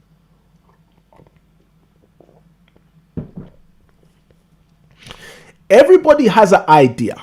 Okay, again, this is some good notes. You need to write this down. Everybody has an idea of where your money should be going. Okay, I'm going to be honest with you guys. That's the reality. We live in that world. Okay, the person you know who's made no money for the last 10 years has an idea of where your money should be going. Okay, if you go to the pub, if you go to a frequent place, a church, if you go to a mosque, a synagogue, it doesn't matter where you go. Speak to the imam, speak to the pastor, speak to the preacher, speak to the priest, speak to the friend, speak to the colleague, speak to the clergyman, speak to whoever you want. Let me tell you something. Everybody's got an idea of where your money should go. Find someone, okay? You don't have to do it right now on the stream unless you're already out in society. And if you're in most cities in the UK, you're not. But again, I assume we got streamers from international places as well. So welcome to the stream. But the reality of what I'm saying is this. If you go and find someone after this stream finishes, okay, or if you need to go back and watch day 3 after you watch day 3, let's say you go out and you go find somebody and you just say to them these few words. Hey, I've got some money. Can you give me some of your thoughts on what I should use the money for? Let me tell you something. It's going to be rare that someone's first answer and last answer is, I don't know. It's going to be rare. You see, a lot of people will start with, I don't know. I don't know. You know why they're saying I don't know? Because they don't know you. And you've just come out of nowhere and you just asked them, hey, where should I spend my money? Okay, so they might start with I don't know, but let me assure you something. Most people are not going to end with I don't know. Okay, most people are going to say to you, you know what, if I was you, that's how they usually start it. If I was you, I'd put my money in cryptocurrency. I put my money in Bitcoin. I put my money in stocks and shares. I put my money in the S&P 500. I put my money in, guys, everybody. Let me tell you something. You see, financial advisors are the same. Many of them are the same. I'm going to be honest with you. Many of them are the same. Do you know the difference? They are qualified to be able to tell you, but it's the same. They're going to tell you where they think you should put your money. Okay, now let me tell you this, because I think this is important for everyone who's on the stream. You know, there's a statement that I said I learned from a coach years ago, and I share it with you guys so you to understand what I'm talking about. The coach used to say to me, you don't know what you don't know. So what that means is if a financial advisor doesn't know, that you can put your money into, for example, a property asset and generate a 25% return on investment, a financial advisor is not going to encourage you to do that. Why? Because they don't know. Okay, as an example. But it's the same the other way around. If your next door neighbor does not know that you can put your money into stocks and shares, and that money can times by 5 in a 2-year period, equally, the neighbor's not going to tell you, you should put your money in stocks and shares. And let me tell you something to make everybody on the stream hopefully a little bit more relaxed. Nobody knows the future. Guys, I'm being honest with you. Nobody knows the future. A lot of us have experience in the things that we do, but nobody knows the future. So if we know that nobody knows the future, that should relax us a lot more. That should allow us to feel a bit more comfortable when someone says, oh, you should put your money in this, and this, because you know what you should remember? You don't know the future. Thank you for your opinion, but you don't know the future. Okay, and this is why on this channel, we always encourage people to do their due diligence. We always encourage people to go check things out for yourself. We encourage people to see if it's possible for yourself. And the reason we do that is because we want you to get the best return. We want you to get the best return on your investment. And the way you get the best return on your investment is when you know what you're doing. Okay. And sometimes when you start anything, guys, I'm going to level with you. When you start anything, you will not know what you're doing. And this is why you need experience around you. You need experts around you. This is why people pay for coaching. This is why people want mentors. This is why people want teachers, because they want that experience. So why is return on investment so valuable? Let's go into that and then we'll open up for questions. If you got your questions, guys, get your questions ready. I'm going to open up the chat for questions in a moment. I love the way that the chat's just simmered down. That hopefully means I've been giving some good value. All right. So return on investment and why it's so powerful. Okay. One of the first reasons return on investment is powerful is because of the context I just spent a long time setting up. We live in a world where everybody wants to tell you where to put your money. But the problem is not everybody uses the same metric, and that's a key word, metric, okay? Or if you're in statistics, the word is statistic, okay? Not everybody uses the same statistic or the same metric in order to measure investment. The powerful thing about return on investment is it is one of the most universal ways to measure an investment. So I'll give an example. If you put £50,000 into a property that every year is going to generate you £5,000 post-tax profit, okay, that's a 10% return on investment. Forget yield. We don't want to talk about the yield. This is the point I'm talking about. The estate agent will try to sell you on the yield. You want to be thinking about what is my return on investment. Return on investment tells you how hard, you need to write this down. This is good notes right here. Return on investment tells me how hard my money is working for me. Okay, you need to write that down. Now, if you're one of those people who's ever attended one of my Get on the Ladder workshops, this was a premium workshop we used to run. We only used to allow around less than 100 people into these events. And we'd run these events on a Saturday. We do a whole day where I teach 15 strategies that you can use to invest in property. And then side by side with those 15 strategies, I also have free breakout sessions where I teach people transferable skills as it pertains to investment. And then I'd also have free Q&A sessions. A lot of the time, those Q&A sessions were only accessible for the VIPs. Now, at those Get on the Ladder events, one of the concepts I would teach is called the rule of 72. If you've ever been to one of the Get on the Ladder workshops, just write in the chat GOTL.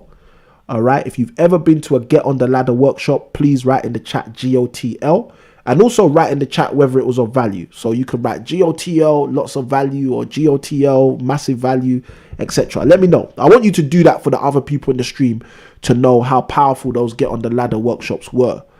All right. So let's keep going. So return on investment, one of the powerful things about return on investment, Mrs. I Can Win says GOTL straight away. Love that. So return on investment allows you to answer the question, how hard is my money working for me? Okay. If you've seen the comment, Mrs. I Can Win just put in the chat. Yeah, I had to stop speaking. Mrs. I Can Win says GOTL, get on the ladder, rule of 72, blow the mind, blow the mind, blow the mind. Very, very valuable. Thank you, Mrs. I Can Win. Ellie says GOTL. Ellie, I'm now wondering who you are. But thank you for letting us know as well. And let me know if you got value. Let me know how much value it was for you. We've also got Steffi in the chat. Steffi, welcome to the stream. Great to have you. We always encourage people to say hi. So we usually tell people just to write the word new, but you've said, hey Samuel, my first time to watch the chat. Great to have you in. Remember, this is for you, Steffi. This is the 21 days of your property investing success. Today is day 14. So you got a lot to catch up on if you desire to do so. But trust me, the value is here. All right. So Mrs. I Can Win says, GOTL, rule of 72, blows the mind, blows the mind, blows the mind. Very, very valuable. I love it. All right. Nilos Rico says in the chat, a friend told him about one of our events. Might be GOTL. All right, GOTL was powerful. Anyway, let me go back into it. So at the Get on the Ladder workshops, what I teach people is 15 different property investing strategies. And look, let me make it simple for you guys so you can understand. So I created this program. This program is called 30 Ways in 30 Days. Okay. And in this program, what I do is I break down 30 different strategies you can use to invest in property. Okay. So this program is called 30 Ways in 30 Days, Multiple Ways to Generate Revenue Using Property by Samuel Kimwin. So I created that resource because I wanted people to understand that there were so many ways to make money in property, not just being an accidental landlord. So when I created that resource, I started having people tell me, Samuel, the resource is so powerful. To have all of those ways and to know them is so powerful. What you need to do is do like a training where you break them down. So that's basically how we ended up doing the GOTL program. The GOTL program would be a whole day's workshop where we take 15 strategies and we just break them down. And then I'm a natural teacher. And one of the things I know about teaching is done most effective when you give people the opportunity to ask questions, because then you're teaching them from where they are rather than from where you are. Obviously, I've done a number of these strategies, so I can speak from my experience, but you guys, a lot of the time, it will just go over your head. So the way we did the sessions is we'd break all the sessions up with Q&As, and we usually have one special Q&A for the VIPs at the end and at lunchtime. So the GOTL, the Get on the Ladder workshop, was created to help people get further up the property ladder, basically, and take their property game to the next level. So that's how we constructed it. The primary premise was Samuel would break down 15 strategies. I'd also open up for multiple Q&As throughout the day. And then side by side with all of that, I'd break down 3 concepts, okay, that are transferable in your investment life, okay? Now, one of those concepts, as Mrs. I Can Win just alluded to, was the rule of 72. Now, the rule of 72 is a way that you can measure how long it takes for you to make your money back from an investment. Okay. Now, I'm not going to break down the rule of 72 on the stream. Like I said, I like numbers. Okay. But one thing I know about teaching, from being a A-level maths teacher and a maths teacher and a teacher trainer, is that the best way to show numbers is to actually show them. So if I just say these numbers, people who are like me and love numbers, it will be easy for them. But so many other people would miss out, and I don't want people to miss out. I want to provide these streams to be of value to everyone. So we're not going to go into the numbers per se right now, but let's go back into the example I was given earlier. If you put £50,000 into a property, and you know that £50,000 in that property generating £5,000 each year post-tax, that's a 10% return on investment. Okay. Now, when you know you're making a 10% return on investment, you've got to ask yourself, is that the best use of the money? Okay. So if I ask you the question, how hard is your money working for you? That £50,000 that you had, you can say, well, it's working at a 10% rate of return per annum. So the return on investment is 10% of how much I put in every single year. So if you're making 10% every year, if you know maths, you know that will take you 10 years at that rate for you to make all of the money you put in originally. Now, you guys can go and Google the rule of 72 if you want, and that way you can find out a bit more about it. But the point I'm making with the rule of 72 is the rule of 72 would help you understand very quickly how many years it's going to take to get your money back. So that's 10%. Now, like I said, let's say you went up to Derby and you said, look, instead of getting £5,000 a year post-tax, I'm going to go up to Derby. I'm going to put this 50k in. I'm going to be getting £1,000 a month. Okay. Let me get my calculator and do this on the stream so you guys can see this as well. Actually, we can do this better. We can do this in a way where hopefully I can show you guys. If you guys want me to show you, can you just write the word show in the chat, please? If you write the word show in the chat, then I will be happy to show you. Because guys, you know, I want to do this stuff with you guys. I don't want to do this stuff on my own. So if you write the word show in the chat, if I get enough shows in the chat, we will do this together, which hopefully will be helpful. These are the joys. Okay, so I've just seen that I can do this with you guys if you want me to. So let me check in the chat real quick if I've got the word show showing up. And if I've got the word show showing up, we will do this. Okay.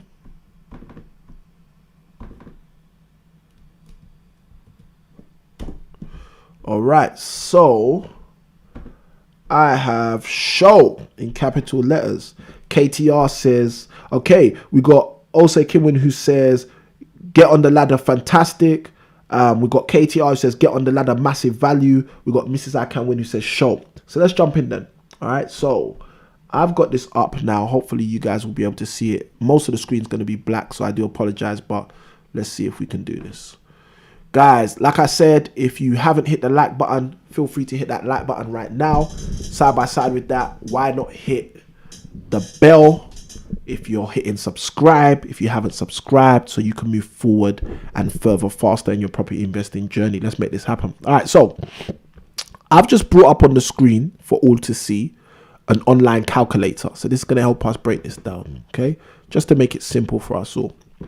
So we said the accidental landlord may have paid something like £50,000, and with their £50,000, they'll probably be getting a return, for example, which is a 10% return after tax. Okay, let's call this pre-tax. Okay, and that's just to make it easier, so we don't have to start working out tax calculations. So let's say someone's got £50,000. Then put the mic there. Let's say someone's got £50,000. They put their £50,000 in the property that they've lived in for 2 years, 3 years. Let's say they lived in there for 3 years. Then after Barbara met Martin, Barbara and Martin went to live together. Barbara still got £50,000 stuck in the bricks of the flat. Barbara and Martin are thinking of selling the flat. So let's say Martin says sell the flat and buy an investment property. Barbara says keep the flat and rent it out. If we go Barbara's route, for example, let's make the woman more savvy, all right? Apologies, let's go the other way, all right? So Martin says, let's keep the flat and rent it out. Barbara says, I want to sell the flat and buy an investment property, okay? So if we go down Martin's route, what we're saying is the property has £50,000 inside of it, which is the money that Barbara saved in order to buy the property, okay? Now, what Barbara's saying is, no, I don't want to make £5,000 a year. Okay, so £5,000, we can do the maths like this. 5,000 divided by the 50,000. I put too many zeros there. That's how you know how much money I like making. Okay, divided by the 50,000 equals 0.1, and then you times that by 100, and that gives you your return on investment. Okay, so that's 10%. Okay. So Martin's saying, look, let's keep the house. We can rent it out. We'll make roughly £475, £450 before tax. If you add that up throughout the year, that's £5,000. We're going to make £5,000 a year, Barbara. Come on, Barbara. This is the best investment. All right. So that's a 10% return. Now, for some people, a 10% return is a great return. Now, guys, look, there's added value, which I'm not talking about, but I'm going to throw these things out there for you to understand. Again, we're talking about measuring opportunities. Now, the added value, for example, is the fact that Barbara has lived in that house for 2-3 years. So she's got use out of that house, regardless of the fact that she's actually going to rent it out. So these are things to think about as well. They're added value, okay? But the point is, nonetheless, on its rentability, on its ability to be a rentable asset, on its ability to be an income generating resource, okay? These are terms you guys need to write down. Income generating resource, rentable asset. On these premises, it's going to generate a 10% return on investment, all right? Now, let's say they go up to Derby, do exactly what I said. They put a deposit of roughly £30,000 down. Guys, let me say this. If you haven't seen our video, okay, on how to invest in property, okay, guys, let me tell you something. That video will, let me not start using Jim Rohn words, okay, turn you every way but loose. That video is a video you need to watch.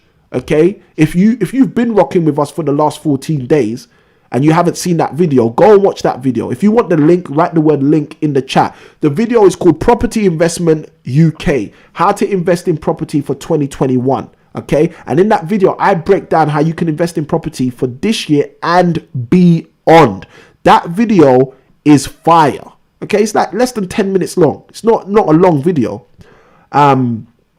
But guys, you need to go watch that video if you haven't. So if you haven't seen that video, write the word link in the chat and I'll throw the link in the chat. All right. But I don't want to deviate into that video. But the reason I'm bringing that video up is because in that video, I break down how you can actually look at returns, how you can look at opportunities and how you can utilize that to move yourself forward. All right. So let's keep going. So let's say now, again, and I've got no favoritism, I've got no allegiance to Derby. I'm just using Derby as an example, guys. So don't go and invest in Derby tomorrow and say, oh, it doesn't work. Samuel said Derby, I lost money. Guys, this is not investment advice, okay? All right, so let's keep going anyway. So let's say, for example, the person chooses to go and invest somewhere like Derby, where you may be able to pick up a very large 3-4 bedroom house for something like 110,000. Let's say they put a deposit down of roughly 27,500. They pay fees, stamp duty, etc. They're all in for roughly 30,000. So let's say they're in for 30,000. They spend the additional 20,000 of the 50,000 that Barbara's liquidated from her flat, and then refurb the property to a good HMO standard. So this property now is a 6-bedroom HMO which can generate larger returns and larger rental income. So now let's say they get the property fully let. They've got a managing agent in place, so they're not even really doing most of the work. They've got someone who's good, a good managing agent. Again, for those of you who don't know, I created another resource which teaches you about that called Team 10. And again, guys, these resources, I don't create them because I think it's fun to create resources. I create these resources because I know people need them to understand. Why do I know that? Because I used to work in education, and in education, they create resources to help you understand. They create books, they create manuals, they create websites to teach you stuff. And the problem is nobody does that when it comes to property. Nobody creates a robust set of resources or curriculum to help people, which is why I've created a robust set of resources and curriculum to help people. Now, I guess it's one of the joys of working in education. You realize how important it is to capture ideas in resources for people to use even when you're not there. So anyway, let's keep going. Ellie says in the chat link. So I've just thrown the link in the chat. That is the link to one of our videos, which will really, really help you guys. So again, just, copy and paste the link into another tab, and later on after we finish this, you can go watch that video. It will help you in terms of understanding how to invest a lot more. So let's look at this. So let's say they've spent £30,000 in order to secure the property, an additional £20,000 to refurbish, refinance. Now, again, someone might be watching this and saying, oh, but Samuel, if I sold a house and I got 50,000 out, I'm going to spend, 5 grand on this. I'm going to spend 10 grand on a new watch. I'm going to spend some money on stuff. Listen, guys, you can do that if you want. But if you went with Martin's idea, you wouldn't be spending a pound of that 50,000 because it would still be in the bricks. So why would you now go with Barbara's idea and then £5,000, £10,000, £15,000 goes missing because you wanted to go on holiday? All right, so guys, look, I'm not saying don't go on holiday. I'm not saying you shouldn't go on holiday. I'm just basically saying to you, there's a time and place for holidays, and holidays should be paid for by your income generating assets, for example, such as your house up in an area like Derby. Anyway, you guys are catching my humor, hopefully. Thank you for the thumbs up, Ellie. So let's go. So let's say, for example, they're now generating in profit from this house in an area like Derby, £1,000 a month. Okay, so let's say the house generates 2,500 every month. Let's say of the 2,500 it generates, 1,500 goes on management fees, bills, etc., etc., all of those things, all of those good stuff. Now, and the mortgage, etc. Excuse me. So now you've got 1,500 going out to all of these things. The next thing that happens is the £1,000 left each month, pre-tax, remember, pre-tax profit. Obviously go and seek an accountant about the tax elements, whether you're low rate, high rate, blah, blah, blah, you know what it is. But basically they're getting £1,000 a month with full occupancy, which gives them £12,000 a year. Now look, the first thing most people are going to observe, okay, whether you're, you know, really into numbers or not, you're going to already see this is more than double in terms of a literal cash value than what they were making leaving that 50,000 in a flat in London, for example, or in a flat wherever they were. Who knows? Maybe it wasn't London. But, you know, they might have lived, Barbara might have lived in a flat in Reading, for example. But the point is, you see, that 50,000 staying in there and generating that 5,000 a year, well, we've more than doubled that right now. So obviously we already know we're already past 10% right now, okay? Because she was getting 10% before, or let's call it Martin. Martin was getting 10% on his idea. Barbara's getting a lot more. So let's look at what Barbara's getting. So Barbara's getting 12,000 to work out the return on investment. We're going to divide that by how much she put in. Let's say we said she put in £50,000, okay? So now you can see if we times that by 100, most of you who are mathematicians would know already, she's now generating a 24% return on investment. So again, when I asked the question to Barbara and also to Martin, listen, Barbara, if we go with your plan, how hard's your money going to be working for you? And then I might ask the same question. Well, hey, you know, Martin, if we go with your plan, how hard is Barbara's money going to be working for you guys? And you can now see the difference. You know, Martin's going to say to me, well, if you do the return on investment calculation for me, Samuel, and I'll do it really quickly. Oh, we're going to be getting a 10% return on evaluation based on return on investment based on your evaluation of the numbers. And then obviously I'm going to say, Barbara, what kind of return are you getting if we go with your approach? And Barbara's going to say to me, well, Samuel, can you do the calculation? I'm going to do the calculation real quick. And Barbara's going to say, you know what? I'm the winner. I'm always the winner. You know, women are always right. Guys, again, I'm not sexist, but we hear this sometimes. Anyway, the point I'm making is, as you can see, if you haven't hit the like button, hit the like button. But from the value that I've just shared with you guys, as you should be able to see, Barbara's approach is going to generate a 24% return on investment. Now, why is this important? It goes back to what I was talking about earlier, guys. This is about measuring the opportunity, okay? This is about measuring the opportunity. Now, one of the great things about using return on investment, first and foremost, is it allows you to do internal comparative. So right now, what we just did was an internal comparative. We compared that 50,000 being on Barbara's side and also being on Martin's side. Same 50,000, but doing what Barbara said versus doing what Martin said. Okay, now this probably would have been a very, very good stream for Mute to be on. I know Mute's been on a few of our 21 days of your property investing success, but he was the person who asked, I think it was on day 3 or day 4, if you have £50,000, what do you use it for? Okay. Now, again, I'm not saying if you got £50,000, go buy a HMO in the area near Derby, but that could be an approach to you utilizing that £50,000 to grow it because you're focused on cash flow, for example. Okay. So now we've just generated a £1,000 income pre-tax by utilizing the same resource that was stuck in a flat, which was going to generate a 10% return. And now we're generating a 24% return. Now, look, one of the great things is if you use the rule of 72, even if you don't use the rule of 72, let's just break this down simply. Using Martin's approach, 10% per year, it's going to take 10 years to recoup that £50,000 or to make £50,000. Now, guys, let's see if we got any mathematicians in the chat. How many years roughly, and I'm throwing that out roughly, which means there is no real wrong answer, okay, so everyone should feel comfortable answering, but how many years roughly, if we take Barbara's route, will it take us to get the £50,000 back? Okay, so you guys let me know in the chat, how many years roughly will it take to get Barbara's £50,000 back if we go for her 24% return on investment per year approach by getting a HMO to invest in? Okay, so I let you guys do that in the chat. Now, return on investment. Let me talk a little bit about return on investment and why it's so powerful. One of the most powerful things about return on investment, I alluded to this earlier, is because everybody wants to tell you what to do with your money. And return on investment is one of the key ways that you can measure opportunities against each other. So I'll give you a clear example of this so you guys understand what I'm talking about.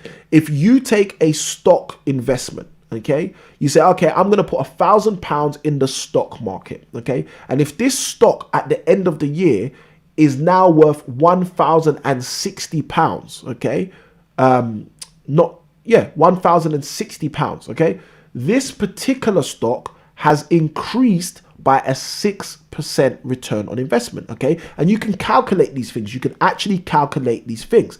Now, if you calculate these things, what you start to realize is, hold on a minute, this particular stock investment has a 6% return on investment. This particular HMO investment has a 24% return on investment. And you can do the same thing with other things, with Bitcoin, with cryptocurrency. You can say, well, look, I've got this cryptocurrency, Loom Network. I'm thinking of whether I should invest in Loom Network. Someone's telling you, look, Loom Network is predicted to grow at a rate of 2.5 times, which is a 250% return per annum.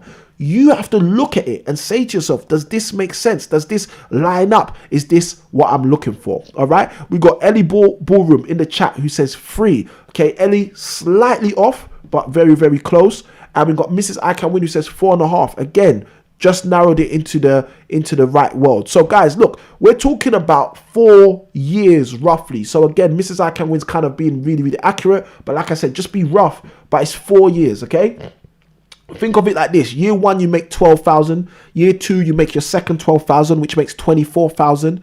Year 3, you make your third 12,000, which makes 36,000. Year 4, you make your fourth 12,000, which makes 48,000. So roughly by year 4, you've made the majority of that money back. And then obviously 2 months into year 5, you've now made your next 2,000 to add on to your 48,000 to make 50,000. So Ellie Ballroom, Mrs. I Can Win, thank you ever so much for your answers. We appreciate you. Love it when the community comes and engages. So yeah, guys, look, roughly 4 years. So you've got Martin's route, 10 years to get the money back. You've got Barbara's route, 4 years to get the money back. Whose route would you prefer? And look, this is the funniest thing, okay?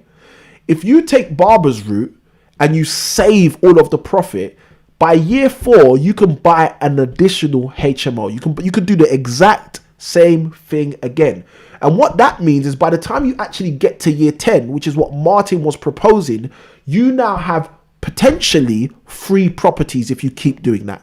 Okay, you probably have more, but I'm just making it simple. From the first property, in roughly 4 years, you'll be able to buy the second property, putting in the same amount of money. Again, you might not be able to buy on the same road because hopefully that road has increased in value. So you might have to go and find a road where properties are 100 or 110 again. But the point is, from year 1 to year 4, you've got your 48,000 out. Year 4, you go buy the second property. Year 4 to year 8, the second property's now generated the same return of 48,000, but the first property's probably generated the same return again as well. So you've now got 100,000, okay, roughly, let's call it 96 if we're going to be accurate, 48 times 2.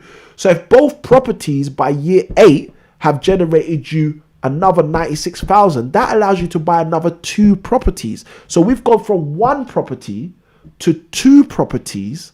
From the 2 properties, we bought an additional 2 properties. We now have 4 properties as we enter into year 10.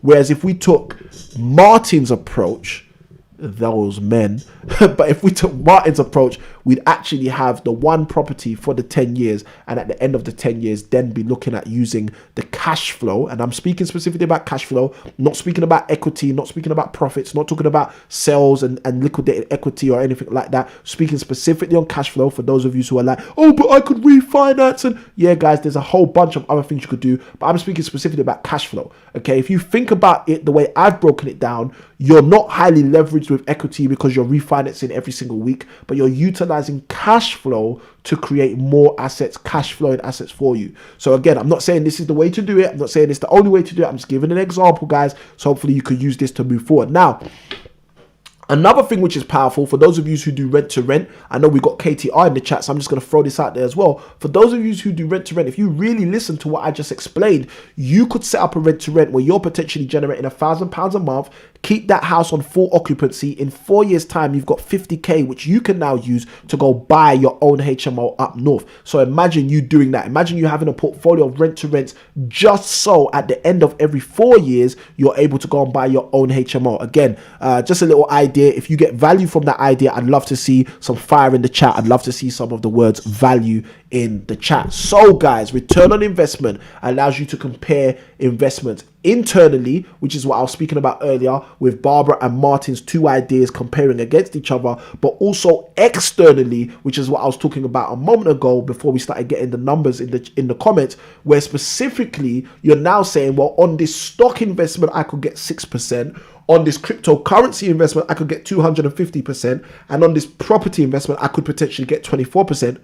And now you can start measuring things apples with apples. One of the biggest mistakes people make is they try to measure apples with pears, and they don't realize that an apple and a pear are 2 different things. So don't be lost in your investment journey trying to work things out by measuring 2 things which aren't the same, but measure things that are the same. And the thing that we're encouraging you to measure as you go into your property investment journey for day 14 of the 21 days of your property investing success is the return on investment. Now let me know if you guys have been getting value. If you're getting value, hit the like button. Side by side with that, if you've hit the like button already, all I'm asking you to do is press that subscribe button if you haven't subscribed already. And side by side with that, if you are subscribing right now, you might as well hit the bell notification so you can stay up to date every single time we drop a video and every single time we are going live. Now what you guys have to remember is today's day 14 of your 21 days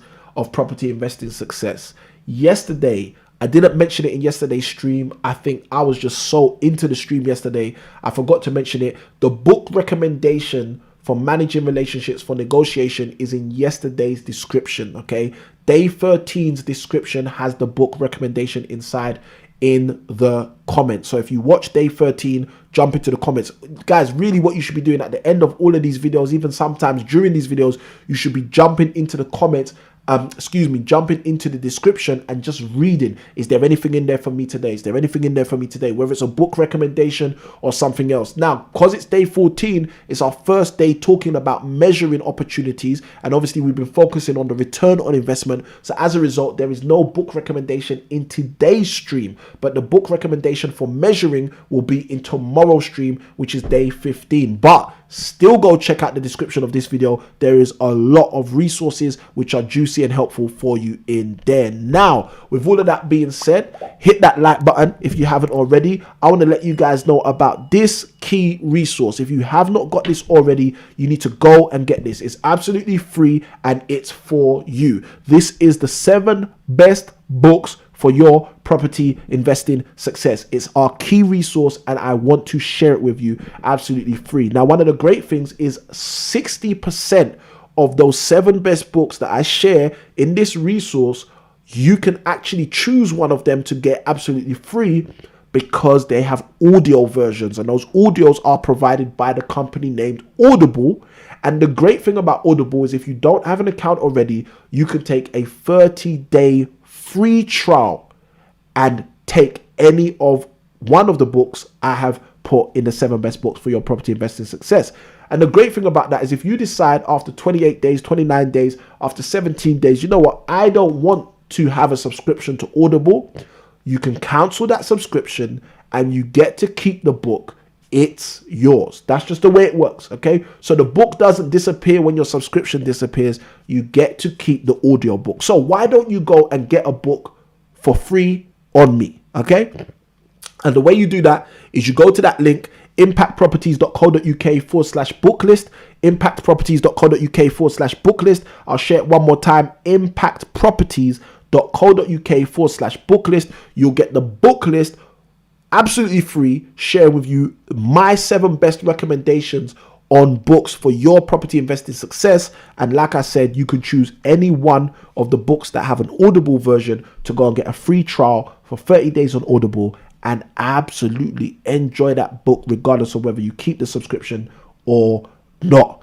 All right, I'm seeing value in the chat. I'm seeing value in the chat. I'm seeing value in chat. I know people are getting value. I like it. Now, with all that being said, guys, if you haven't been on one of our masterclasses that we run on Monday, every Monday at 8 p.m., we run a masterclass, and the masterclass is called Taking Advantage in This Current Climate and Win. And I'm going to show you in that masterclass how you, yes, you can take advantage in this current climate, lockdowns, pandemics, COVID-19, vaccines, whatever it is, and you will still be able to win in your property investing journey. And the only thing you need to do to register for Monday Cummins Masterclass is go to this link right here, which is impactproperties.co.uk/masterclass. Yes, that's impactproperties.co.uk/masterclass. I'll share it one more time for those of you who like taking notes. That's impactproperties.co.uk/masterclass, and you can get yourself registered and get a seat so that you don't miss out on the masterclass, where we will be breaking down how you, yes, you